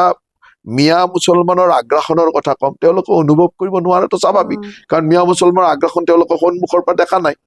কিন্তু নলবাৰী মানুহজনক এইটো কোৱাৰ লগে লগে অনুভৱ কৰিব পাৰে কাৰণ আজিৰ পৰা 20 বছৰ আগৰ নলবাৰী আৰু 20 বছৰ পিছৰ নলবাৰীৰ মাজত ডিফাৰেঞ্চ আছে আজিৰ পৰা 30 বছৰ আগৰ বৰপেটা আৰু আজি বৰপেটাৰ মাজত ডিফাৰেঞ্চ আছে গতিকে মানুহে লগে লগে ফিল কৰে যে এইটো হয় আমি কৈ থকা কথাখিনি সঁচা কিন্তু উজনি অসমৰ যোৰহাটৰ মানুহজনে উজনি অসমৰ ডিব্ৰুগড়ৰ মানুহজনে এই কথাটো অনুভৱ কৰিব নোৱাৰে তেওঁলোকে ভাবে যে আমি পলিটিকেল কাৰণত কথাটো কৈ থকা বুলি ভাবিব পাৰে কাৰণ মানুহে তেনেকে বিশ্লেষণ কৰিব খোজে সেইকাৰণে নামনি অসম আৰু মধ্য অসমত যোনে এই আগ্ৰাসনটো দেখিছে অসমত আমি যিটো যাৰ আগ্ৰাসনৰ কথা কৈছো অচিনাকি মানুহৰ আগ্ৰাসন মিয়া মুছলমানৰ আগ্ৰাসন এই আগ্ৰাসনটো দেখা মানুহে আমাৰ কথাখিনি তৎক্ষণাৎ বিশ্বাস কৰি লয় আৰু সেই মানুহখিনি আমাৰ কথাখিনিৰ ওপৰত কাম কৰে যোনে দেখা নাই কাৰণ সিং ইজ বিলিভিং ন গতিকে নেদেখা মানুহজনেতো সেইটোক বিশ্বাস কৰোঁতে অলপ টাইম লাগিব তেওঁলোকে এই নেদেখা কথাটোক বিশ্বাস কৰিবলৈ অলপ টান পায় কিন্তু যোনে উজনি অসমৰ পৰা নামনি অসম বাৰ ঘূৰি গৈছে বা নামনি অসমৰ লগত সম্পৰ্ক আছে বা তেনেকুৱা আগ্ৰাসন হোৱা অঞ্চলৰ লগত সম্পৰ্ক আছে তেওঁলোকে বুজি পায় কিন্তু এতিয়া কি হ'ব 26ত কি হ'ব মানে এবাৰো তেওঁলোকে সেই কথাটো ফেক্টৰ হ'ব নে 26ত মই আপোনাক এটা কথা কওঁ যে প্ৰচণ্ড জয় বুলি যিটো কয় ভাৰতীয় জনতা পাৰ্টি আৰু NDAৰ প্ৰচণ্ড বিজয় হ'ব এটা মই কিমান সংখ্যা নকওঁ প্ৰচণ্ড বিজয় উজনিতো সেই প্ৰভাৱ সম্পূৰ্ণৰূপে উজনি নামনি বুলি মই ভাগ নকৰোঁ উজনি নামনি বৰাক ব্ৰহ্মপুত্ৰ পাহাৰ ভৈয়াম সকলোকে লৈ প্ৰচণ্ড বিজয় হ'ব আৰু এটা কথা উল্লেখ হৈছে আমি দেখিছিলো মুখ্যমন্ত্ৰীয়েও কৈছিলে সেই কথাটো যে গগৈ পলিটিক্স তিনি গগৈ পলিটিক্স কিবা গগৈ কিবা বৰুৱা বা কিবা বেলেগ ধৰণৰ উপাধিৰ পলিটিক্স অসমত নচলে আমি সেই কথাটো এতিয়া অনুধাৱন কৰিব পাৰো কাৰণ আমি জুবিন যুগৰ অসমীয়া বুলি কওঁ সেইকাৰণে এটা কথা ঠিক যে সেইটো নচলে কিন্তু নতুন বিজেপি পুৰণি বিজেপি চলে নে নচলে চাওক সংবাদ মাধ্যমৰ লোক বা যিসকলে বিজেপি দলটোৰ মাজত অকমান ভাঙন অকমান গণ্ডগোল লগাব চেষ্টা কৰে তেওঁলোকে নতুন বিজেপি পুৰণি বিজেপি কৈ থাকে কিন্তু নতুন বিজেপি পুৰণি বিজেপি বুলি বিজেপিতটো একো নাই নতুন কোন আৰু পুৰণ কোন যিখিনি একেবাৰে প্ৰথমৰ পৰাই ভাৰতীয় জনতা পাৰ্টিৰ হৈ একেবাৰে ধৰক সেই সৰু অফিচটোত থকাৰ পৰা তেওঁলোকে দাবী কৰে যে আমিহে পুৰণি বিজেপি, আমিহে সেইটো নহয়। প্ৰকৃত পুৰণি বিজেপি। আপোনালোকৰ যিটো কৈ আছে, যিসকলে নতুন আৰু পুৰণিৰ বিশ্লেষণ কৰে তেওঁলোকে অলপ বেলেগকে কয়। তেওঁলোকে কয় হিমন্ত বিশ্ব শৰ্মা ডাঙৰীয়াৰ লগত অহাখিনি নতুন বিজেপি আৰু হিমন্ত বিশ্ব শৰ্মাৰ লগত নহা যিবিলাক বিজেপিত আছে তেওঁলোক পুৰণি বিজেপি। কাৰণ আপুনি মই যেতিয়া বিজেপিত আহিছো মোক আপোনালোকে নতুন বিজেপি বুলি কয়। গতিকে কথাটো বুজি পাইছে? বস্তুটো হ'ল যে নতুন আৰু পুৰণিৰ গোটেই সংজ্ঞাটোৱে হ'ল হিমন্ত বিশ্ব শৰ্মাৰ লগত অহাখিনি নতুন বুলি ক'ব খোজে আৰু বাকীখিনিক পুৰণি বুলি ক'ব খোজে। গতিকে নতুন আৰু পুৰণিটো হ'ল আমি বনাই লোৱা এটা সংজ্ঞা। আৰু সেইকাৰণে কেতিয়াও এই সংজ্ঞাটোৰ ওপৰত যিসকলে ভাবে যে ইয়াক লৈ পেলাই আমি অলপ মানে বিজেপিটোৰ মাজত এটা বিভেদ কৰি ৰাখো, সেই কথাটো আচলতে তেওঁলোকৰো এটা ভুল ধাৰণা। মানে বিভেদটো কেনেকুৱা? এতিয়া ধৰক ৰাজেন গোহাঁই বা আমি তাৰ লগতে অশোক শৰ্মাৰ কথা ক'ব পাৰো, তেওঁলোকে পুৰণি ধৰণে তেওঁলোকে আপুনি যিটো ব্যাখ্যা কলে যে হিমন্ত বিশ্ব শৰ্মা অহাৰ আগৰ পৰাই বিজেপি কৰা মানুহ, তেওঁলোকে দল এৰি যোৱাৰ বাবে কিবা প্ৰভাৱ পৰে নে? এটা ইমান ডাঙৰ দল এটা যেতিয়া দল এটা আগবাঢ়ি যায়, কোনো ব্যক্তিক লৈ দল নচলে। আজি মই দলটোত আছো, মই যদি কালি দলটোৰ পৰা আঁতৰি যাওঁ আপুনি নাভাবিব যে দলটোত বহুত কিবা ফৰক পৰিব, কেতিয়াও নপৰে। মানুহে এইবিলাক ভাবে, নিজে ভাবি লওক যে মই দলটোত আছো, মই থকা কাৰণে দল চলিছে, এনেকুৱা নহয়। সংগঠন এনেকুৱা এটা বস্তু সামূহিক শক্তিত চলে। ইয়াত কোনো এজন ব্যক্তিৰ, আৰু আমাৰ দলটোত বিশেষকৈ ভাৰতীয় জনতা পাৰ্টিত কোৱা হয় যে ৰাষ্ট্ৰ প্ৰথম, তাৰপিছত দল, শেষত ব্যক্তি। গতিকে ব্যক্তিৰ ইয়াত কোনো ভেলুৱে নাই, কোনো ব্যক্তিৰ ভেলু নাই, ব্যক্তিৰ একেবাৰে শেষত। গতিকে ব্যক্তি হিচাপে আপুনি কেতিয়াও আলোচনা নকৰিব। সংগঠনে ৰাষ্ট্ৰৰ প্ৰতি সমৰ্পিত মানুহে বিজেপি দল কৰি থাকিব। ভাল দিন বেয়া দিন আহিব, কৰি থাকিব। বেয়া দিনতো বিজেপি কৰিব, ভাল দিনতো বিজেপি কৰিব, ৰাষ্ট্ৰৰ প্ৰতি সমৰ্পিত ব্যক্তি। গতিকে ইয়াত কোনোবাই যদি ভাবে যে মই নাথাকিলে দলটোত কিবা হ'ব, এইটো এটা নিজে ভাবি লোৱা কথা। দলত কেতিয়াও কোনোবা থাকিলে নাথাকিলে কিবা প্ৰভাৱ পৰিব বুলি মই নাভাবো, আৰু কোনো দলতে নপৰে। এনেকুৱা কোনো হেৰি নাথাকে যে বিশেষকে যি দল এটা আদৰ্শৰ ভিত্তিত বা এটা মানে বহু ডাঙৰ আদৰ্শ প্ৰতিষ্ঠাৰ কাৰণে চলে, তেনেকুৱা দলততো অকণো ব্যক্তিৰ প্ৰভাৱ নাথাকে। গতিকে ব্যক্তিসকলে এৰি গলেও দল যেনেকে চলি আছিলে দল চলি থাকিব, দল নিজৰ আদৰ্শত চলি থাকিব। বিশেষকে ভাৰতীয় জনতা পাৰ্টিটো আৰামত আদৰ্শৰে চলি থাকিব। আজি যিসকল মানুহে এৰি গৈছে, সেইসকল মানে কিয় এৰি গৈছে? কিবা আদৰ্শৰ কাৰণে এৰি গৈছে নেকি? একোটো আদৰ্শৰ কাৰণে এৰি যোৱা নাই। তেওঁলোকে ভাবিছে যে তেওঁলোকে যিখিনি সুবিধা পাব বুলি ভাবিছিলে, এজন মানুহে এটা দলে 4বাৰকৈ সাংসদ বনালে, কেন্দ্ৰীয় মন্ত্ৰী বনালে, তাতকে আৰু কি বনাব লাগে? এতিয়া বহুত মানুহে, আপোনালোকে কেতিয়াবা কি হয় ধাৰণা কিছুমান মই কৈ থৈ দিওঁ, অসমত এছাম মানুহে কিছুমান মানুহক এটা ধাৰণা দিব খোজে যে এক্সাইজ ডাঙৰ চোলা পিন্ধিলে সাধাৰণ মানুহ, হাৱাই চেণ্ডেল পিন্ধিলে সাধাৰণ মানুহ, আমি অলপ চাফ চিকুণকৈ ঠিক হৈ থাকো কাৰণে আমাক মানে মানুহে সমালোচনা কৰে। কিন্তু হাৱাই চেণ্ডেল পিন্ধিলে মানুহ সাধাৰণ মানুহ হ'ব নোৱাৰে, এক্সাইজ ডাঙৰ চোলা পিন্ধিলে সাধাৰণ মানুহ হ'ব নোৱাৰে। এইখিনিতে এটা কথা মনলৈ আহিছে, খুব বেছি চৰ্চা হৈছিলে এজন ব্যক্তিৰ এটা কথা। তেওঁ হৈছে খুমটাই সমষ্টিৰ বিধায়ক মৃণাল শইকীয়া। তেখেতে এবাৰ কৈছিলে আপোনাৰ কথা যে জয়ন্তমল্ল বৰুৱা ওলাই দিয়াৰ লগে লগে ভোট কমি যায়, তেনে এটা কথা ভাষ্য তেওঁ দিছিলে। তাৰপিছত খুব বেছি প্ৰতিক্ৰিয়া হ'ল সেই কথাটোক লৈ। আপুনি সেই কথাটোত কি ক'ব বিচাৰে? উজনি অসমত নামনি অসমৰ নেতাক গ্ৰহণ নকৰে নেকি? মই আজিলৈকে ৰাজনৈতিক য'তে দায়িত্ব পাইছো তাত মই ছাকচেছফুলে হৈ আছো, য'ত গৈছো মই। এতিয়া চাওক, মই নলবাৰী সমষ্টিৰ মই বিধায়ক। আজিলৈকে যিমান নিৰ্বাচন হৈ গৈ আছে, মোৰ ভোটৰ সংখ্যাটো কমি যোৱা নাই, বাঢ়ি গৈ আছে। যলৈকে মই দায়িত্ব লৈ যাওঁ তাত মই ইলেকশ্যন জিকি আহো বা ভোট। এইবাৰ BTCত মোক দায়িত্ব দিছিলে এখন জিলাত, য'ত আগতে 2টা জিকিছিল তাত 3টা জিকাইছে। গতিকে আমি যলৈকে যাওঁ তাত বেছিকৈ জিকাই আনো আৰু ভাল ফলাফলে দেখাওঁ। কিন্তু কিছুমান মানুহৰ কথাটো এনেকুৱা যে বিভিন্ন সময়ত আমাক বিভিন্ন ধৰণে সমালোচনা কৰিবলৈ চেষ্টা কৰে, আৰু এই সমালোচনা বিভিন্নজনে কৰিব, আৰু মই সমালোচনা কৰা মানুহক বেয়াও নাপাওঁ। তেখেতৰ কিয় সমালোচনা কৰিছে তেখেতে জানিব। কিন্তু মই এটা কথা জানো যে আমি দলটোক নিষ্ঠা সহকাৰে কাম কৰো, নিষ্ঠা সহকাৰে কাম কৰি তাৰ ৰিজাল্টটো পাওঁ। ৰিজাল্টটো মই ক'ব নোৱাৰে যে যলৈকে মোক দায়িত্ব দিছে, দলে যেতিয়াই যি দায়িত্ব দিছে তাত নিষ্ঠা সহকাৰে দায়িত্ব পালন কৰি তাৰ ফলো পাইছো। আৰু অসমত কেতিয়াও মই মোৰ দৃষ্টিৰে কেতিয়াও উজনি, নামনি, বৰাক, ব্ৰহ্মপুত্ৰ এইবিলাক মই নাভাবো। আৰু মই সেইকাৰণে আজি যদি চাই বৰাক ভেলীত যদি আপুনি খবৰ লয়, আটাইতকৈ বেছি নিৰ্বাচনৰ সময়ত মোৰে সভা এইকাৰণে বিচাৰে যে মই বঙালীত ভাষণ দিব পাৰো। গতিকে তেনেকুৱা কথা। আপুনি যেতিয়া কোনোবা এটা অঞ্চলত যাব, সেই অঞ্চলৰ মানুহৰ লগত যি ধৰণে সম্পৰ্ক কৰিব তাৰ ওপৰত আপোনাৰ গ্ৰহণযোগ্যতাটো বাঢ়ি যায়। নেচাৰেলি মই নামনি অসমৰ ল'ৰা, মই ইয়াতে ডাঙৰ হৈছো, মই এই অঞ্চলৰ ৰাজনীতিটো যিমান বুজি পাম, আজি BTC অঞ্চলৰ ৰাজনীতি মই যিমান বুজি পাম, কাৰণ মই নলবাৰী জিলাখন BTCৰ লগতে আছিল, গতিকে মই যিমান বুজি পাম, এজন দূৰত থকা মানুহে সিমান বুজি নাপাম। তাৰ মানেতো এইটো নহয় যে আজি শিৱসাগৰৰ ল'ৰাটোৱে সেই BTCত কাম কৰিব নোৱাৰিব, এইটো নহয়। এইটো ঠিক যে মই মোতকৈ বেছি হয়তো মৃণাল শইকীয়াই গোলগাঁৱৰ ৰাজনীতিটো বেছি বুজি পাব, কিন্তু মই তাত গ'লে মানে ময়ো বুজি নাপাম বুলি ভাবাটো ভুল। ময়ো বুজি পাওঁ, কিন্তু তেওঁ মোতকে তেওঁ বেছি বুজিব। এইকাৰণে বুজিব যে তাত ডাঙৰ হৈছে, তাত বিভিন্ন ধৰণৰ অসুবিধাৰ মাজে তেওঁ তাত আছে, প্ৰতিটো কথা তেওঁ ভিতৰৰ পৰা জানে। মই হয়তো অলপ দূৰৰ পৰা, আপোনাৰ লগত আক্ৰোশ বা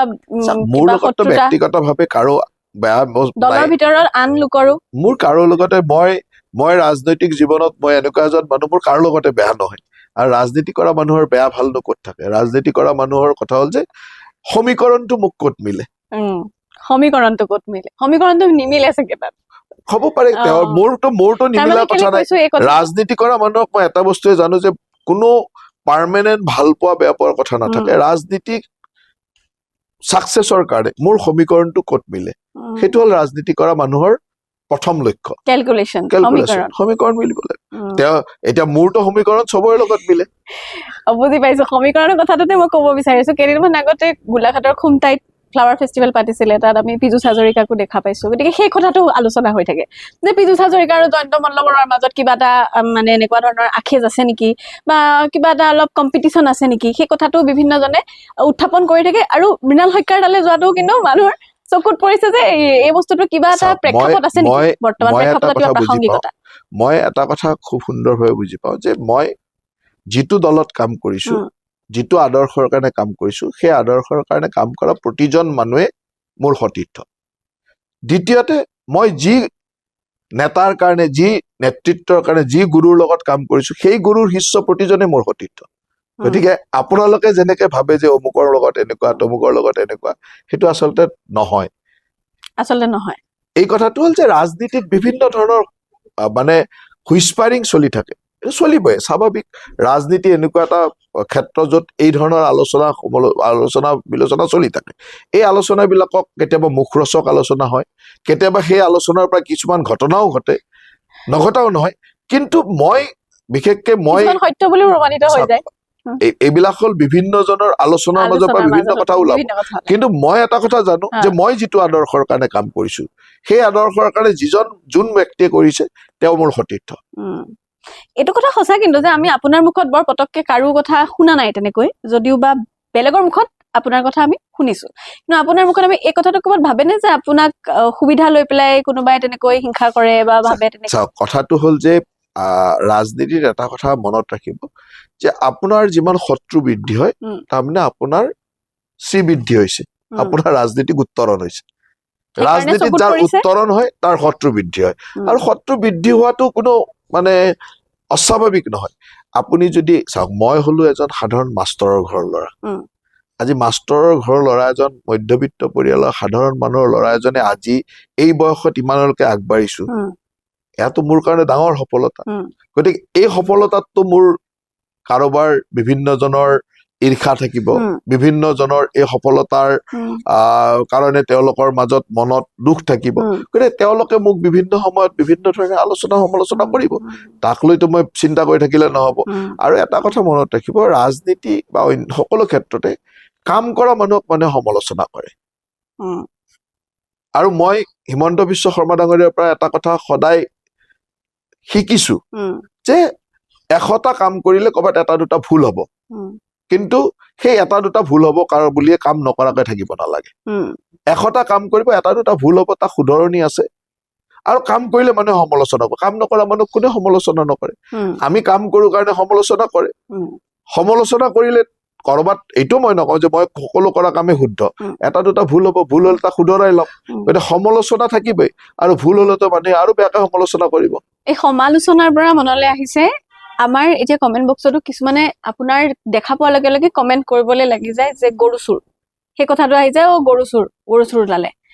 জড়িত হৈ আছে বহুত কথা। আপোনাৰ পৰা স্পষ্টকে জানিম যে আপোনাৰ এই যিটো এটা মানুহে কবলৈ আৰম্ভ কৰিলে গৰু চুৰ, সেই কথাটোক লৈ আপুনি কিমান প্ৰভাৱিত হয়, আপোনাক মানসিকভাৱে কিমান প্ৰভাৱ পেলাই সেই কথাটো? মানসিকভাৱে মইতো প্ৰভাৱিত নহওঁ এই কাৰণে যে আমি ৰাজনীতি কৰা মানুহ বিভিন্ন ষ্ট্ৰাগলৰ মাজেৰে ডাঙৰ হৈছো, গতিকে মই প্ৰভাৱিত নহওঁ। কিন্তু এজন মানুহক আমাৰ সমাজ জীৱনত, সমাজ ব্যৱস্থাটো এনেকুৱা, এজন মানুহক চুৰ শব্দটো কোৱাৰ লগে লগে, সি গৰু চুৰে কওক বেলেগ চুৰে কওক, চুৰ শব্দটো কোৱাৰ লগে লগে মানুহে অকমান মনত আঘাত পায়। মই ব্যক্তিগতভাৱে মই নকওঁ কিয়, মানুহে আঘাত পায়। গতিকে এই গোটেই ব্যৱস্থাটো হ'ল কংগ্ৰেছৰ ব্যৱস্থা। কথাটোৰ যুক্তিযুক্ততা ক'ত, এই কথাটো কোৱাসকলে বিশ্লেষণ কৰিছে নে নাই? যদি ৰাজনৈতিক কথা ক'ব লাগে কাৰণে কৈছে, মোৰ ক'বলগীয়া একো নাই। এতিয়া প্ৰথম বস্তুটো হ'ল যে কিয় ক'লে, এজন মানুহে, এজন ব্যক্তিয়ে ক'লে যে মোৰ পত্নীয়ে মানে ৰাজসাহাৰ্য 50 লাখ টকা ৰাজসাহাৰ্য ল'লে গৰু ডায়েৰী ফাৰ্মিঙৰ কাৰণে। এতিয়া সেই সময়টো এনেকুৱা যে অসমৰ মানুহে এনেকুৱা নিগেটিভ কথা কিছুমান পাব্লিচিটি দি ভাল পায়, কিছুমান মানুহে পাব্লিচিটি দিলে। কোনো এজন মানুহে মোক আহি নুসুধিলে যে আপুনি ৰাজসাহাৰ্য লৈছিল নেকি, এজন মানুহেতো মোক নুসুধিলে। ইভিন মই প্ৰেছত কোৱাৰ পিছতো সেই কথাটো বজোৱা নহল। এতিয়া কথাটো হ'ল যে যি কথাটো মানুহজনে ক'লে, সেই তালিকাখনত বোলে ৰাজসাহাৰ্য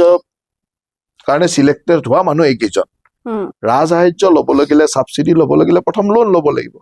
মই বেংকটোক লোন নলওঁ বুলি আগতে লিখিয়ে দিলো, গতিকে মই ৰাজসাহাৰ্য পাম নেকি? গতিকে মই ৰাজসাহাৰ্য নোলোৱা কথাটোকে লৈ, মই নহয় মোৰ পত্নীয়ে ৰাজসাহাৰ্য নোলোৱা কথাটোকে লৈ অসমৰ মানুহে বহুতে ভাবি থাকে যে মই 50 লাখ টকা ৰাজসাহাৰ্য লৈ। এতিয়া মই তেওঁলোকক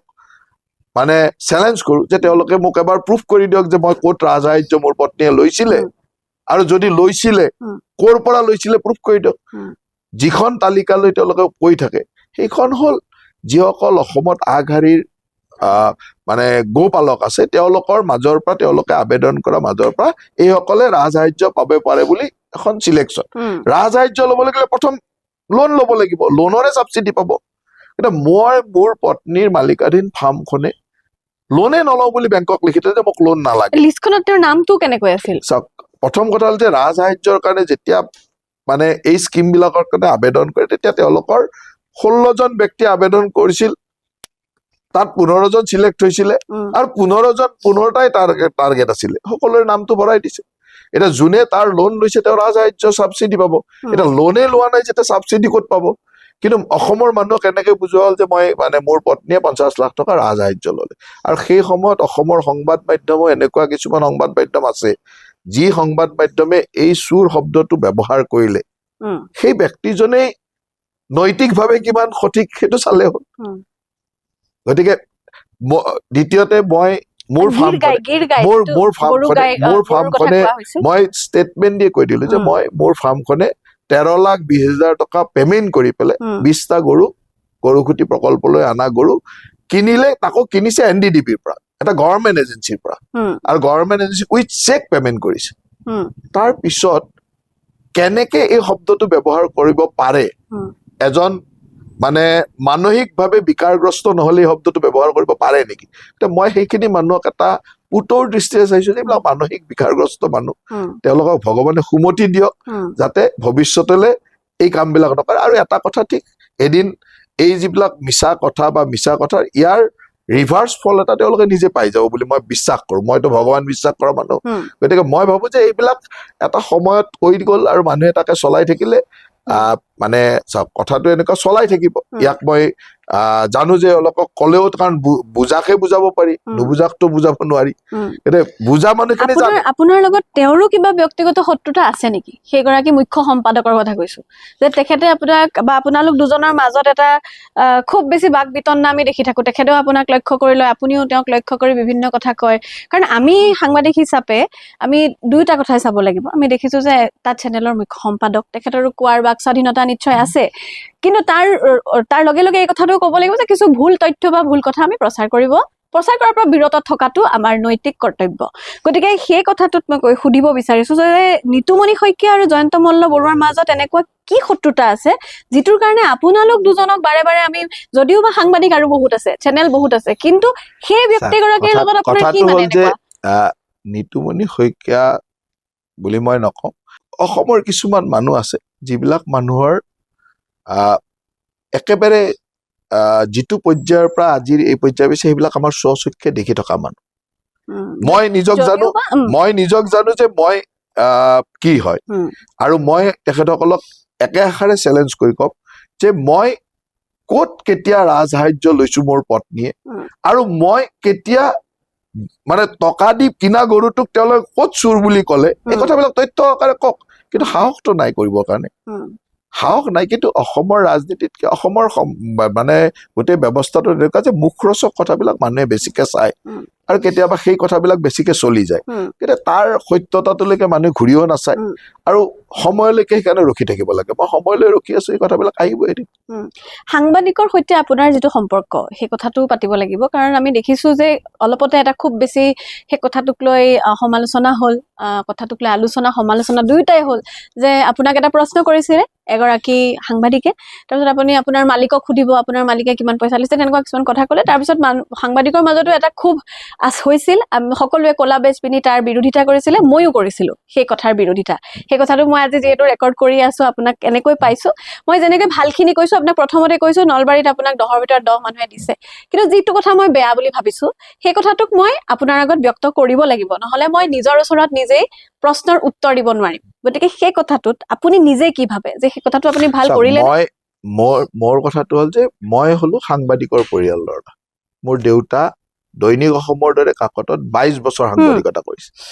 মোৰ খুৰা দৈনিক অসম কাকতৰ মানে আগশাৰীৰ ফটোগ্ৰাফাৰ। মোৰ পৰিয়ালটোত সংবাদ সেৱাৰ লগত জড়িত, গতিকে মই সাংবাদিকক বহুত ক্লজলি পাইছো আৰু সাংবাদিকৰ আদৰ্শ মই ঘনিষ্ঠভাৱে দেখিছো। আমাৰ দেউতাহঁতৰ দিনৰ সাংবাদিকসকলৰ আদৰ্শটো মই দেখি আহিছো। গতিকে সাংবাদিকসকলৰ যেতিয়া অতি স্খলন ঘটে, তেতিয়া মোৰ পৰা সেই স্খলনৰ স্পষ্টবাদিতাৰে কথা কোৱাটো পাবই। আৰু মই অলপ কথা ক'ব গ'লে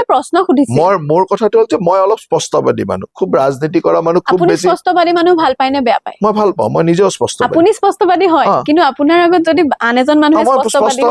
স্পষ্টভাৱে কথা কোৱা মানুহক মই ভাল পাওঁ। কিন্তু আপুনিতো মালিকৰ কথা কৈ দিলে।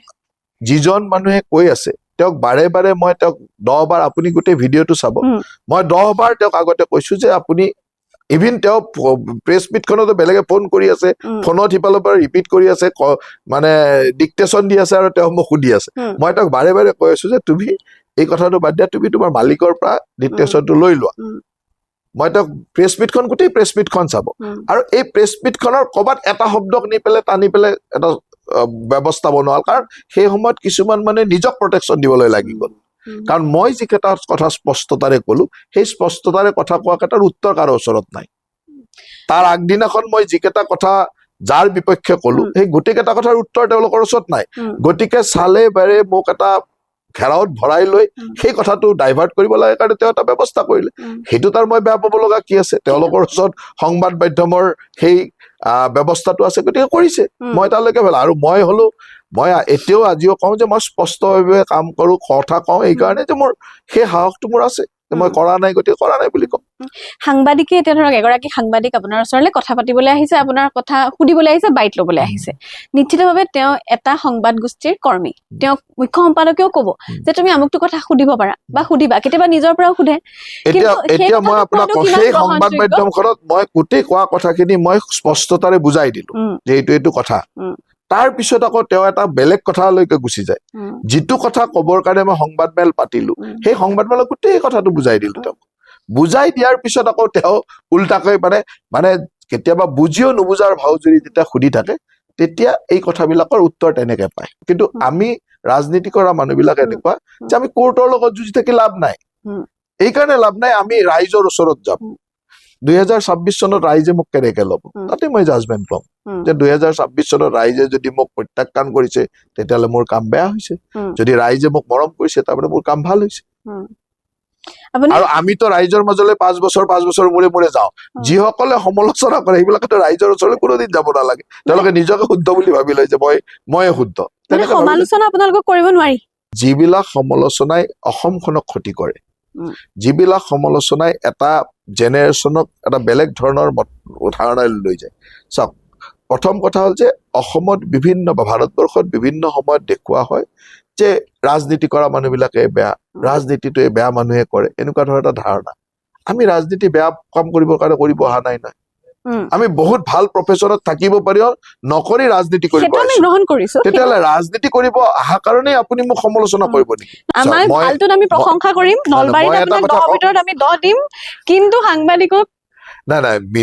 নিজৰ বিৰাদাৰী মানে মোৰ যিটো সতীৰ্থ এই সতীৰ্থবিলাকৰ কেতিয়াবা ভুল হলেও তাক প্ৰটেকশ্যন দিয়াটো আপোনালোকৰ এটা দায়িত্ব আপুনি মনাব পৰা নাই মোক এইটো কথাত মই নামানিম এইটো কথা সেইকাৰণে মই প্ৰশ্ন সুধিয়ে থাকিম এইটো নাই এতিয়া আৰু তোমাৰ মালিকে যদি তোমাক কয় যে তুমি এইটো কথা সুধিব লাগে কিন্তু তুমি জানা যে এই কথাটো ভুল সুধিছো তো সুধিব নালাগে নাই মই ভুল সুধিছো বুলি যদি ভবা নাই মই যদি শুদ্ধ সুধি আপুনি মই বুজাই দিছো যে তুমি ভুল সুধিছা নহব মই বুজাই দিছো যে তোমাৰ মালিকে তোমাক এটা ভুল ডাইৰেকশ্যন দিছে এটা বাক্যত আপুনি কেনেকে সেইটো কথা বুজাই দিব মই ভৱিষ্যতলৈ চাম যে কেনেকৈ মই মানুহটোৰ মন জয় কৰিব পাৰো সিমানে মোৰ কাম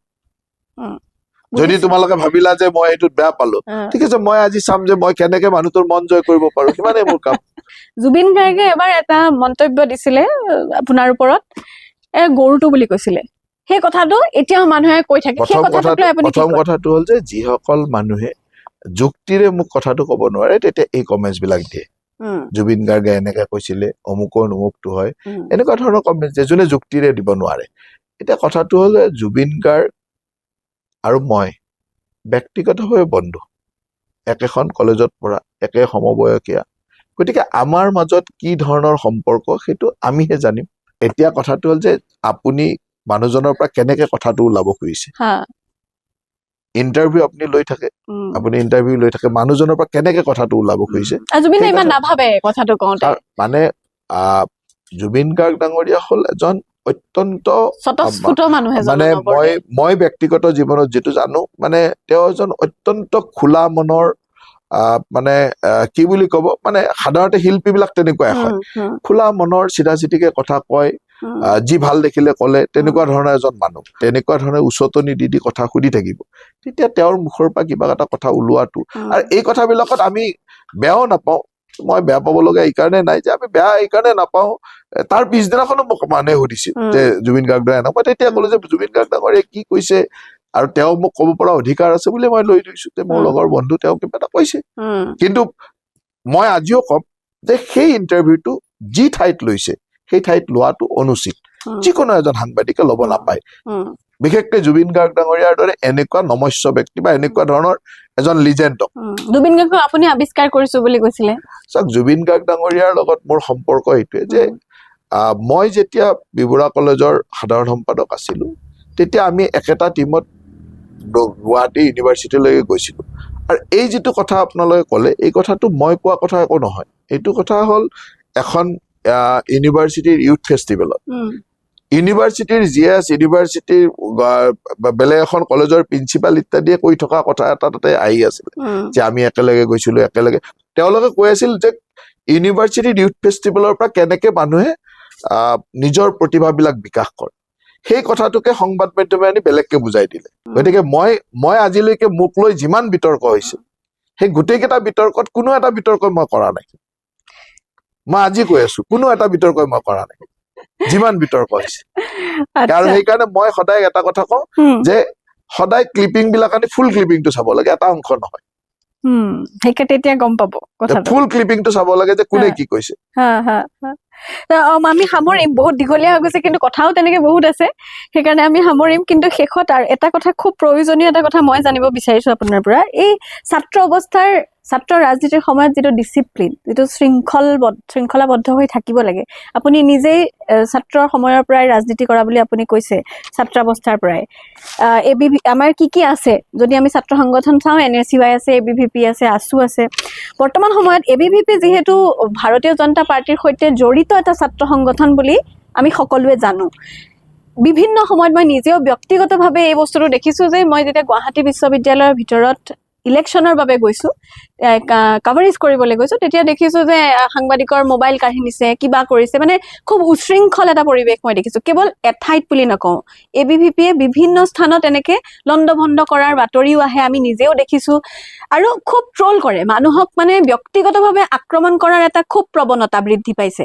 RSS খুব এটা সুগঠিত এটা সংগঠন আমি দেখিছো বৰ ধুনীয়াকে তাত ট্ৰেইনিং দিয়া হয় যে মানুহ কেনেকে ভাল হৈ থাকিব লাগে বহুত কথা শিকায় ছাত্ৰ সংগঠনত সেই বস্তুবিলাক কিয় শিকোৱা নহয় এই ধাৰণাটো আচলতে কি হয় কোনোবা এজন ব্যক্তিয়ে কিবা এটা কৰিলে তাক সংগঠনৰ লগত জড়িত কৰি দিয়াটো অনুচিত নহয় কিয় এতিয়া কৈছো মই এটা কথা কওঁ যে ABVP বা মানে ৰাষ্ট্ৰীয় স্বয়ংসেৱক সংঘৰ এক ভাষা অনুষ্ঠান হিচাপে ABVPৰ গোটেই দায়িত্বটো হ'ল ব্যক্তি নিৰ্মাণ এজন ছাত্ৰক ব্যক্তিত্ব নিৰ্মাণ কৰাটো ABVPয়ে কাম কৰে এতিয়া ABVP হিচাপে কোনোবা ব্যক্তি নিৰ্মাণ কৰাটোৱে যিহেতু তেওঁৰ কাম গতিকে কোনোবা ব্যক্তিয়ে কিবা বেয়া কাম কৰিলে তাৰ কাৰণে সংগঠনটোক দয়ী কৰাটো অনুচিত কেতিয়াও কোনো সংগঠনৰ নেতৃত্বই কেতিয়াও কাকো বেয়া দিশটো দেখুৱাই নিদিয়ে যে এইটো কৰক বেয়া কাম কৰক এনেকুৱা কেতিয়াও নকয় সমাজত বিভিন্ন স্তৰৰ তেওঁলোকৰ হোৱাটছএপ গ্ৰুপ আছে য'ত তেওঁলোকে সেইগৰাকী ব্যক্তি যাৰ বিৰুদ্ধে তেওঁলোকৰ আক্ৰোশ হৈছে তেওঁলোকৰ ফটো শ্বেয়াৰ কৰে মিম বনায় আজি ৰাতিপুৱা মই এটা দেখি আহিছো মোৰে এটা ৰিল তেওঁলোকে বনাই পেলাই হেৰি বিকৃত কৰিবলৈ চেষ্টা আৰু তাত যিখিনি ল'ৰা আছে গোটেইখিনি ABVP প্ৰেচিডেণ্ট ছেক্ৰেটাৰী বিভিন্ন স্কুল কলেজৰ নহয় এই মানসিকতাটো কিয় হৈছে মানে মই কেতিয়াও নাভাবো এই কথাটো সামগ্ৰিকভাৱে যোন বেয়া যিজন ব্যক্তিয়ে যি ধৰণে ভাবিব সি কোন সংগঠনত আছে এইটো নহয় ব্যক্তি অনুযায়ী কথা সংগঠনটো কেতিয়াও তাৰ কাৰণে দায়ী নহয় আৰু সেইকাৰণে ব্যক্তিয়ে ABVPৰ হয় 20 জনৰ ভিতৰত সব কথাটো এনেকুৱা যেতিয়া তেওঁলোকলে কি বাৰ্তা দিব বিচাৰিব যেতিয়া এটা সংগঠনৰ বিস্তাৰ হয় তেতিয়া বিভিন্ন ধৰণৰ মানুহ আহে যেতিয়া সংগঠনটোৰ বিস্তাৰটো কম থাকে তেতিয়া হয়তো বিভিন্ন ব্যৱস্থাৰ মাজত থাকে গতিকে মই কেতিয়াও কোনোবা ব্যক্তিয়ে কৰা দোষটো সংগঠনটোৰ দোষ বুলি মই নাভাবো হয় ব্যক্তিসকলৰ মই এইটো কথা নিশ্চয় কৰিব লাগে নালাগে কি ক'ব বিচাৰিব আপুনি নিজৰ মানে ABVPৰ ছাত্ৰ মই আজিৰ তাৰিখত এটা কথা স্বীকাৰ কৰো যে নতুন প্ৰজন্মৰ মাজত কিছুমান বস্তুৰ প্ৰয়োজনীয়তা আছে যে কিছুমান বস্তু নতুন প্ৰজন্মক কেনেকে নিব লাগে কিন্তু এই কথাটো গোটেই সমাজৰ বিভিন্ন স্তৰৰ মানুহৰ দায়িত্ব আছে আজি সমাজখন যি চিষ্টেমত যাব নতুন প্ৰজন্ম তেনেকে যাব গতিকে নতুন প্ৰজন্মক গঢ় দিয়াৰ কাৰণে সমাজৰ প্ৰত্যেকটো স্তৰৰ মানুহৰ দায়িত্ব আছে যেনেকে এজন পলিটিচিয়ান হিচাপে মোৰ দায়িত্ব আছে সাংবাদিক হিচাপে আপোনাৰ দায়িত্ব আছে গতিকে আমি আমাৰ দায়িত্ব য'ত আছে সেইসকলে দায়িত্বটো পালন কৰিছো নে নাই মই পলিটিচিয়ান হিচাপে ৰাজনীতিবিদ হিচাপে মই মন্ত্ৰী হিচাপে মই নতুন প্ৰজন্মক সঠিক দিশ দিয়াৰ ক্ষেত্ৰত দায়িত্বটো পালন কৰিছো নে নাই সাংবাদিকজনেও চিন্তা কৰিব লাগিব যে মই সেই দিশটো পালন কৰিছো নে নাই যিজন সাংবাদিকে মানে নিজৰ সংবাদ মাধ্যমত বহি কোনো লাগ-বান নোহোৱাকৈ কথা ক'ব বিভিন্ন ধৰণৰ কথা ক'ব তেওঁ চিন্তা কৰিব যে তেওঁ নতুন প্ৰজন্মটোক বেয়া কৰা কৰবাত নহয় কৰবাত তেওঁৰ অৰিহণা আছে গতিকে ময়ো যদি কিবা বেয়া কাম কৰিছো সেইটো মোৰ অৰিহণা আছে সেইকাৰণে আমি চিন্তা কৰিব যে নতুন প্ৰজন্মটোক সি কোন সংগঠনত আছে সেইটো কথা নহয় মই নতুন প্ৰজন্মটোক আমি কেনেকে শিক্ষা দিম তাৰ কাৰণে আমাৰ সকলোৰে কৰিব লগা আছে আৰু যেহেতু আজিৰ তাৰিখত মানে হাতৰ তলুৱাত পৃথিৱীখন পায় মোবাইলত পৃথিৱীখন পায় মানে হাতৰ তলুৱাত পৃথিৱীখন পায় এই সময়ত আমি যিকোনো লাইনত তৎক্ষণাত গুচি যাব পাৰো বিপথে যোৱাৰ বহুত সম্ভাৱনা থাকে ট্ৰলিঙৰ যিটো ৰাজনীতি নৱপ্ৰজন্মৰ মাজলৈ শিপাই গৈছে আমি দেখিছো যে ট্ৰল কৰাটো এটা ৰাজনৈতিক এটা হাতিয়াৰ হৈ পৰিছে দুয়োটা পাৰ্টি শাসক বিৰোধী এই কথাখিনিয়ে কিন্তু নৱপ্ৰজন্মৰ যিখিনি ল'ৰা ছোৱালী উঠি আহিছে তেওঁলোকে যিহেতু বুজি নাপায় এটা সময়ত গৈ পৰিপক্ক হৈ সেইখিনিক ব্যৱহাৰ কৰাটো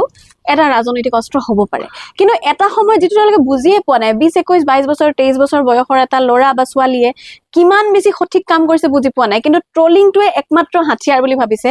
সেই মানুহজনে কিন্তু ডিপ ফেকৰ পৰা আদি কৰি বিভিন্ন ধৰণৰ মাধ্যমেৰে সেইগৰাকী সাংবাদিক সেইজন প্ৰতিদ্বন্দ্বীক বদনাম কৰিবলৈ চেষ্টা কৰাটো মই ভাবো যে সকলোৰে দায়িত্ব আছে ভাতৃ সংগঠনসমূহৰ দায়িত্ব আছে সামাজিক মাধ্যমৰ ব্যৱস্থাটো বৃদ্ধি হৈ গ'ল সামাজিক মাধ্যম যেতিয়া মানে আগৰ মিডিয়াটো আছিল যে এডিটৰ উম, এডিটৰ বোলা শব্দটোৱে আছিল যে এডিটৰ বোলা শব্দটো কিয় থাকে উম, যে কোনোবাই কিবা এটা লিখে তাক এডিট কৰি তাক কেনেকে শৃংখলাবদ্ধভাৱে কিমানখিনিলৈ পাব্লিকৰ ওচৰত যাব লাগে উম, তাক চাবৰ কাৰণে 3-4টা ষ্টেপ আছে উম, কোনোবা এজন ৰিপৰ্টিং কৰিলে তেওঁক চাবৰ কাৰণে তেওঁ নিউজ ডেস্কৰ পৰা এডিটৰলৈ গৈ এটা চিষ্টেমৰ মাজেৰে গৈছিলে তাৰ কাৰণে পিউৰিফাই হৈ গৈছিলে উম, গতিকে কোনখিনি বস্তু সমাজত যাব লাগে উম, সেইমতে গৈছিল হয় এতিয়া যিহেতু সামাজিক মাধ্যম আহিলে কোনখিনি বস্তু সমাজত যাব লাগে উম, তাৰ কোনো লাগবান নোহোৱা হৈ গ'ল উম, এতিয়া কথাটো এনেকুৱা যে মোৰ বাক স্বাধীনতা আছে কাৰণে মই চব কথাই ক'ব পাৰো উম, কিন্তু বাক স্বাধীনতা থাকিলে বুলি চব কথা কোৱা অনুচিত উম, সমাজখনৰ কাৰণে বেয়া এতিয়া ছচিয়েল মিডিয়াৰ ডাঙৰ নিগেটিভ পইণ্টটো হৈছে যে যোনে যি মন যায় তাকে লিখি দিয়ে উম, তাক চাবলৈও মানুহ নাই উম, আৰু তেনেকে লিখি থকা কাৰণে এতিয়া এনেকুৱা হৈছে যে তেনেকুৱা কথাবিলাকৰ জনপ্ৰিয়তাও বৃদ্ধি হৈ গৈছে উম, আজি অসমত সামাজিক মাধ্যমত এনেকুৱা ধৰণৰ অজস্ৰ ৰীল অজস্ৰ এনেকুৱা ধৰণৰ ব্যৱস্থা হয় যিবিলাক সমাজৰ কাৰণে খুব ভাল নহয় বা সমাজখনৰ ভাল দিশটোক প্ৰতিফলিত নকৰে উম, কিন্তু মানুহে ভিউজ লাইক ইত্যাদিৰ পালাত পৰি এইবিলাক কাম কৰি আছে সেইকাৰণে আমি ইয়াৰ পৰা পৰিত্ৰাণ পাবৰ কাৰণে যে এটা ব্যৱস্থা আনিব লাগিব উম, সি কেনেকে আনো কি ধৰণে অনা যায় সেই কথাবিলাক এতিয়া আলোচ্য বিষয় হৈ আহিব উম, এতিয়া যিবিলাক কথা আপুনি কৈছে যে এইটো মই অকল লাহে লাহে চব ক্ষেত্ৰতে দেখিব যে এটা প্ৰয়োজনীয়তাৰ তাগিদা আহি পৰিছে যে ইয়াক কেনেকে সংশোধন কৰিব পাৰি উম, আগতে সংশোধন কৰাৰ কাৰণে এটা চিষ্টেম আছিল উম, সেই চিষ্টেমটো আজিকালি প্ৰত্যেকৰ হাতৰ তলুৱাত যেনে যোনে যি মন যায় লিখি দিছে যোনে যি মন যায় কৈ দিছে উম, আৰু তাক কণ্ট্ৰল কৰিবলৈ নাই আৰু সঁচা কথাটো হ'ল যে মানুহৰ বিভিন্ন কাৰণত টেষ্টটোৰ কাৰণে হওক বা বিভিন্ন কাৰণতে নহওক কিছুমান নকৰিব লগা কামক মানুহে বেছিকে চাইছে উম, বেছিকে ভিউজ পাইছে উম, গতিকে সেই কামটোত মানুহে ভাবিছে ইয়াতে ভিউজ পায় গতিকে তাতে কৰিব লাগে উম, সেনেকুৱা ধৰণৰ ঘটনাও ঘটিছে সেইকাৰণে মই ভাবো যে ইয়াৰ কাৰণে এটা সময় আহিব উম, আৰু চব বস্তুৰে এটা টাইমৰ পিছত দেখিব যে তাত এটা অংকুশ লাগি যায় ব্ৰেক লাগি যায় আৰু ঘূৰি আহে উম, আৰু সেই দিনটোলৈ অলপ অপেক্ষা কৰক উম, উম, মই সিমানে কওঁ সেই দিনটোলৈ অপেক্ষা কৰিব লাগিব উম। শেষৰটো প্ৰশ্ন একেবাৰে আমি এতিয়া সামৰিম যিহেতু বহু সময় আমি কথা পাতিছো আৰু পাতিব লাগিব পিছত বহুত প্ৰশ্ন থাকিয়ে গ'ল আৰু সুধি থাকিম আপুনি বেয়া পালেও ভাল পালেও আমি প্ৰশ্ন কৰি থাকিম মানে কথাটো শেষৰটো প্ৰশ্ন মোৰ এইটো যে 2026ৰ আগন্তুক যি নিৰ্বাচন বিধানসভা নিৰ্বাচন তাৰ বাবে প্ৰস্তুতি কেনেকৈ কৰা হৈছে কিমান দূৰ আপোনাৰ নিজৰ প্ৰস্তুতিৰ কথাই অকল কোৱা নাই দলীয় প্ৰস্তুতিৰ কথাও কৈছো যিহেতু আপুনি কিছু সময়ৰ পিছত আমাৰ যদিও বা ইণ্টাৰভিউটো পিছত যাব কিন্তু আজিৰ তাৰিখতো আপুনি অগপৰ সৈতে বিভিন্ন ধৰণে মেল মিটিং কৰিছে কথা পাতিছে তেওঁলোকৰ সৈতেও বিভিন্ন কথা আগবঢ়াব গতিকে মিত্ৰজোঁটৰ কথাটোও আছে তাত কেনেকৈ প্ৰস্তুতি চলোৱা হৈছে আপুনি কৈছে যে একেবাৰে সাংঘাতিক ধৰণৰ এটা জয় আপোনালোকে আশা কৰে বা হ'ব সেইটো কিয় হ'ব বুলি ভাবে আৰু গৌৰৱ গগৈ এজন প্ৰদেশ কংগ্ৰেছৰ সভাপতি ৰূপে যিহেতু তেখেতক কোৱা হৈছে এবাৰ সেনাপতি নিজে তেখেতে আগভাগ লৈ এই নিৰ্বাচন আগুৱাই নিব তেওঁ কিমান প্ৰত্যাহ্বান হ'ব পাৰে সেইকেইটা প্ৰশ্নৰ উত্তৰেৰে আমি আজিৰ সাক্ষাৎকাৰ সামৰিম মইতো এটা কথা বিশ্বাস ৰাখো যে আমাৰ এন ডি এৰ এটা খুব ভাল সফলতা আমি পাম আৰু আমাৰ এন ডি এ হিচাপে বা প্ৰস্তুতিবিলাক চলাই আছো আৰু প্ৰত্যেকৰে নিজৰ নিজৰ যেনেকে মই মোৰ যিখিনি দায়িত্ব দলে দিব মই সিমানটো পালন কৰিম শীৰ্ষ নেতৃত্বই বাকীখিনি দায়িত্ব কৰি থাকিব আৰু আমাৰ একেবাৰে প্ৰথম পৰ্যায়ৰ পৰা দায়িত্বটো খুব সুচাৰুৰূপে সকলোৱে পালন কৰি গৈ আছে তাত কোনো মানে এনেকুৱা নাই যে সাধাৰণতে নিৰ্বাচনৰ ক্ষেত্ৰত ভাৰতীয় জনতা পাৰ্টি প্ৰতিটো নিৰ্বাচনে অত্যন্ত দায়বদ্ধতাৰে অত্যন্ত শৃংখলাবদ্ধভাৱে সুন্দৰভাৱে খেলে গতিকে এতিয়াৰ পৰা আমাৰ নিৰ্বাচনৰ প্ৰস্তুতি বিভিন্ন সময়ত হৈ আছে নিশ্চয়কৈ মিত্ৰ দলৰ ক্ষেত্ৰতো যি ধৰণৰ যাক যেনেকে দায়িত্ব দিছে দলে তেনেকে মিত্ৰ দলৰ কথাবিলাকো চলি থাকিব আৰু এতিয়া বহুত আগবঢ়া নাই যদিও খুব কম দিনৰ ভিতৰত মিত্ৰতাৰ ক্ষেত্ৰবিলাকো আগবাঢ়িব দ্বিতীয় কথাটো হ'ল বিৰোধী মই কংগ্ৰেছ বুলি কোৱা নাই অসমত এতিয়া কথাটো এনেকুৱা যে বিৰোধী হ'ল যিসকল মানুহক আমি আগ্ৰাসনকাৰী বুলি কৈছো সেই আগ্ৰাসনকাৰীৰ ওপৰত নিৰ্ভৰ কৰি থকা সমূহে বিৰোধী সি ভাৰতীয় জনতা পাৰ্টীয়ে হওক সি UDF হওক সি ৰাইজৰ দলে হওক সি AJPয়ে হওক যি দলেই নহওক এই একেকেইটাই ভোটৰ ওপৰত তেওঁলোকে বিৰোধী নিৰ্ভৰ কৰি আছে যিহেতু অসমত তেনেকুৱা এটা ডাঙৰ জনসংখ্যা আছে যে অসমখনক আগ্ৰাসন কৰিব বিচৰা এটা ডাঙৰ জনসংখ্যা আছে সেই জনসংখ্যাটোৰ ওপৰত ভিত্তি কৰি তেওঁলোকে গোটেই বিৰোধী ৰাজনীতিটো চলি আছে কংগ্ৰেছ দলেও তাৰ ওপৰত কনচেনট্ৰেট কৰিছে ৰাইজৰ দলেও তাত কনচেনট্ৰেট কৰিছে AUDFও তাত কনচেনট্ৰেট কৰিছে AJPও তাত কনচেনট্ৰেট কৰিছে এতিয়া তেওঁলোকৰ মিত্ৰতা হয় নহয় মই সেইবিলাকলৈ নাযাওঁ কিন্তু ভোট বেংক সেই একেখিনি গতিকে সেই ভোট বেংকখিনিৰ মাজত তেওঁলোকে যি কৰে কৰি থাকিব আৰু সেই ভোট বেংকৰ এটা নিৰ্দিষ্ট জনসংখ্যা আছে গতিকে সেই সংখ্যাৰ ভোটখিনি তেওঁলোকে পাবই তেওঁলোকে লগ হৈ পাওক ভাগ ভাগ হৈ পাওক পাবই আৰু তাৰ বিপক্ষে যিখিনি মানুহ আছে বা অসমৰ উন্নয়ন আৰু বিকাশৰ পক্ষত যিখিনি মানুহ আছে সেইখিনি আমাৰ লগত আছে সেইখিনি আমি NDA হিচাপে পামেই সিমানটোৱে আৰু সেইখিনি পালে এটা প্ৰচণ্ড বিজয় হ'ব বুলি মই ভাবো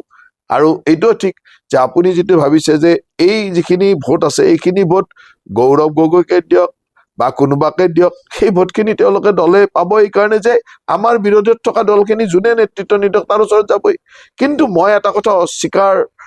মানে অকপতে স্বীকাৰ কৰিম যে গৌৰৱ গগৈ ডাঙৰীয়া হ'ল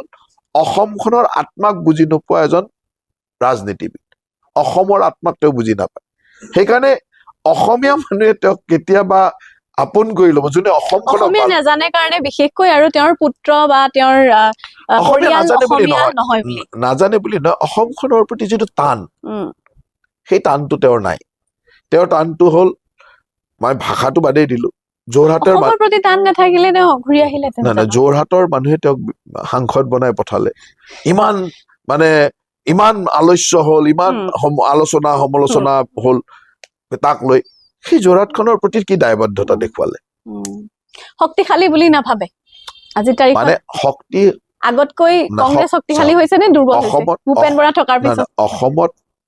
মানে আগ্ৰাসনকাৰীসকলো শক্তিশালী নহয় তাৰ কাৰণে আমি যুঁজি থাকিব লাগে কিন্তু আগ্ৰাসনকাৰীসকলৰ সমৰ্থন লৈ কোনোবাই শক্তি দেখালে তাক আমি শক্তিশালী বুলি ক'ম নেকি আগ্ৰাসনকাৰীসকলো শক্তিশালী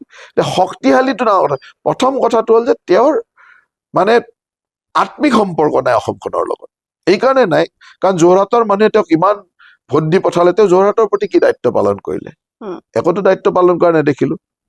যোনে তেওঁক মৰম কৰিলে ভোট দিলে তেওঁলোকৰ প্ৰতিটো মিনিমাম দায়িত্ব এটা পালন কৰিব লাগিব সেইটো পালন নকৰিলে গতিকে তেওঁৰ ক'ত আত্মিক সম্পৰ্ক আছে বাকীটো বাদেই দিলো ল'ৰা ছোৱালী মানে কি হ'ল তেওঁৰ পত্নী কি হ'ল এইবিলাক মই বাদেই দিলো কিন্তু মিনিমামটোতো ৰাইজৰ প্ৰতি দায়িত্বটো পালন কৰিলে মই ক'লোহেঁতেন যে আত্মিক সম্পৰ্ক আছে ভূপেন বৰাৰ পিছত মানে তেওঁ সভাপতি হোৱাৰ কিবা প্ৰভাৱ পৰিছে নে দলত বিৰোধী হিচাপত আপোনালোকেও বহুত পৰ্যবেক্ষণ কৰে মই বিৰোধীটো এইটোৱে ভাবো যে অসমত আগ্ৰাসনকাৰীটো আমাৰ বিৰোধী সি যোনে নাথাকক সি ভূপেন বৰা হওক মানে ৰিপুত বৰা হওক আপোনালোকে উচ্ছেদ কৰি চব উঠাই দিলে দেখোন কেনেকে উঠাব উঠাই আছে জেগাই জেগাইটো জেচিবি লগাই আছে উঠাই আছে সেইটোতো বেদখলকাৰী আগ্ৰাসনকাৰীটো বেলেগ এইটো বেদখলকাৰীক আমি উঠাইছো বেদখলকাৰী আৰু আগ্ৰাসনকাৰী বেদখলকাৰী আৰু আগ্ৰাসনকাৰী বহুত বেলেগ কিন্তু অচিনাকিটো আপোনালোকে দুইটাকে ক'ব অসমত আগ্ৰাসনকাৰী বিলাক এনেকুৱা আমি একেবাৰে সামৰি পেলাই আমি অফ কেমেৰা বহুত কথা পাতিব লাগিব সেইকাৰণে আমি কি সামৰিব পাৰো নেকি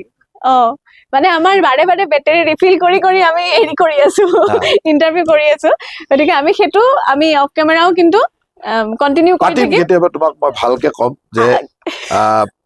কাৰণ অসমৰ ক'ব গ'লে অসমৰ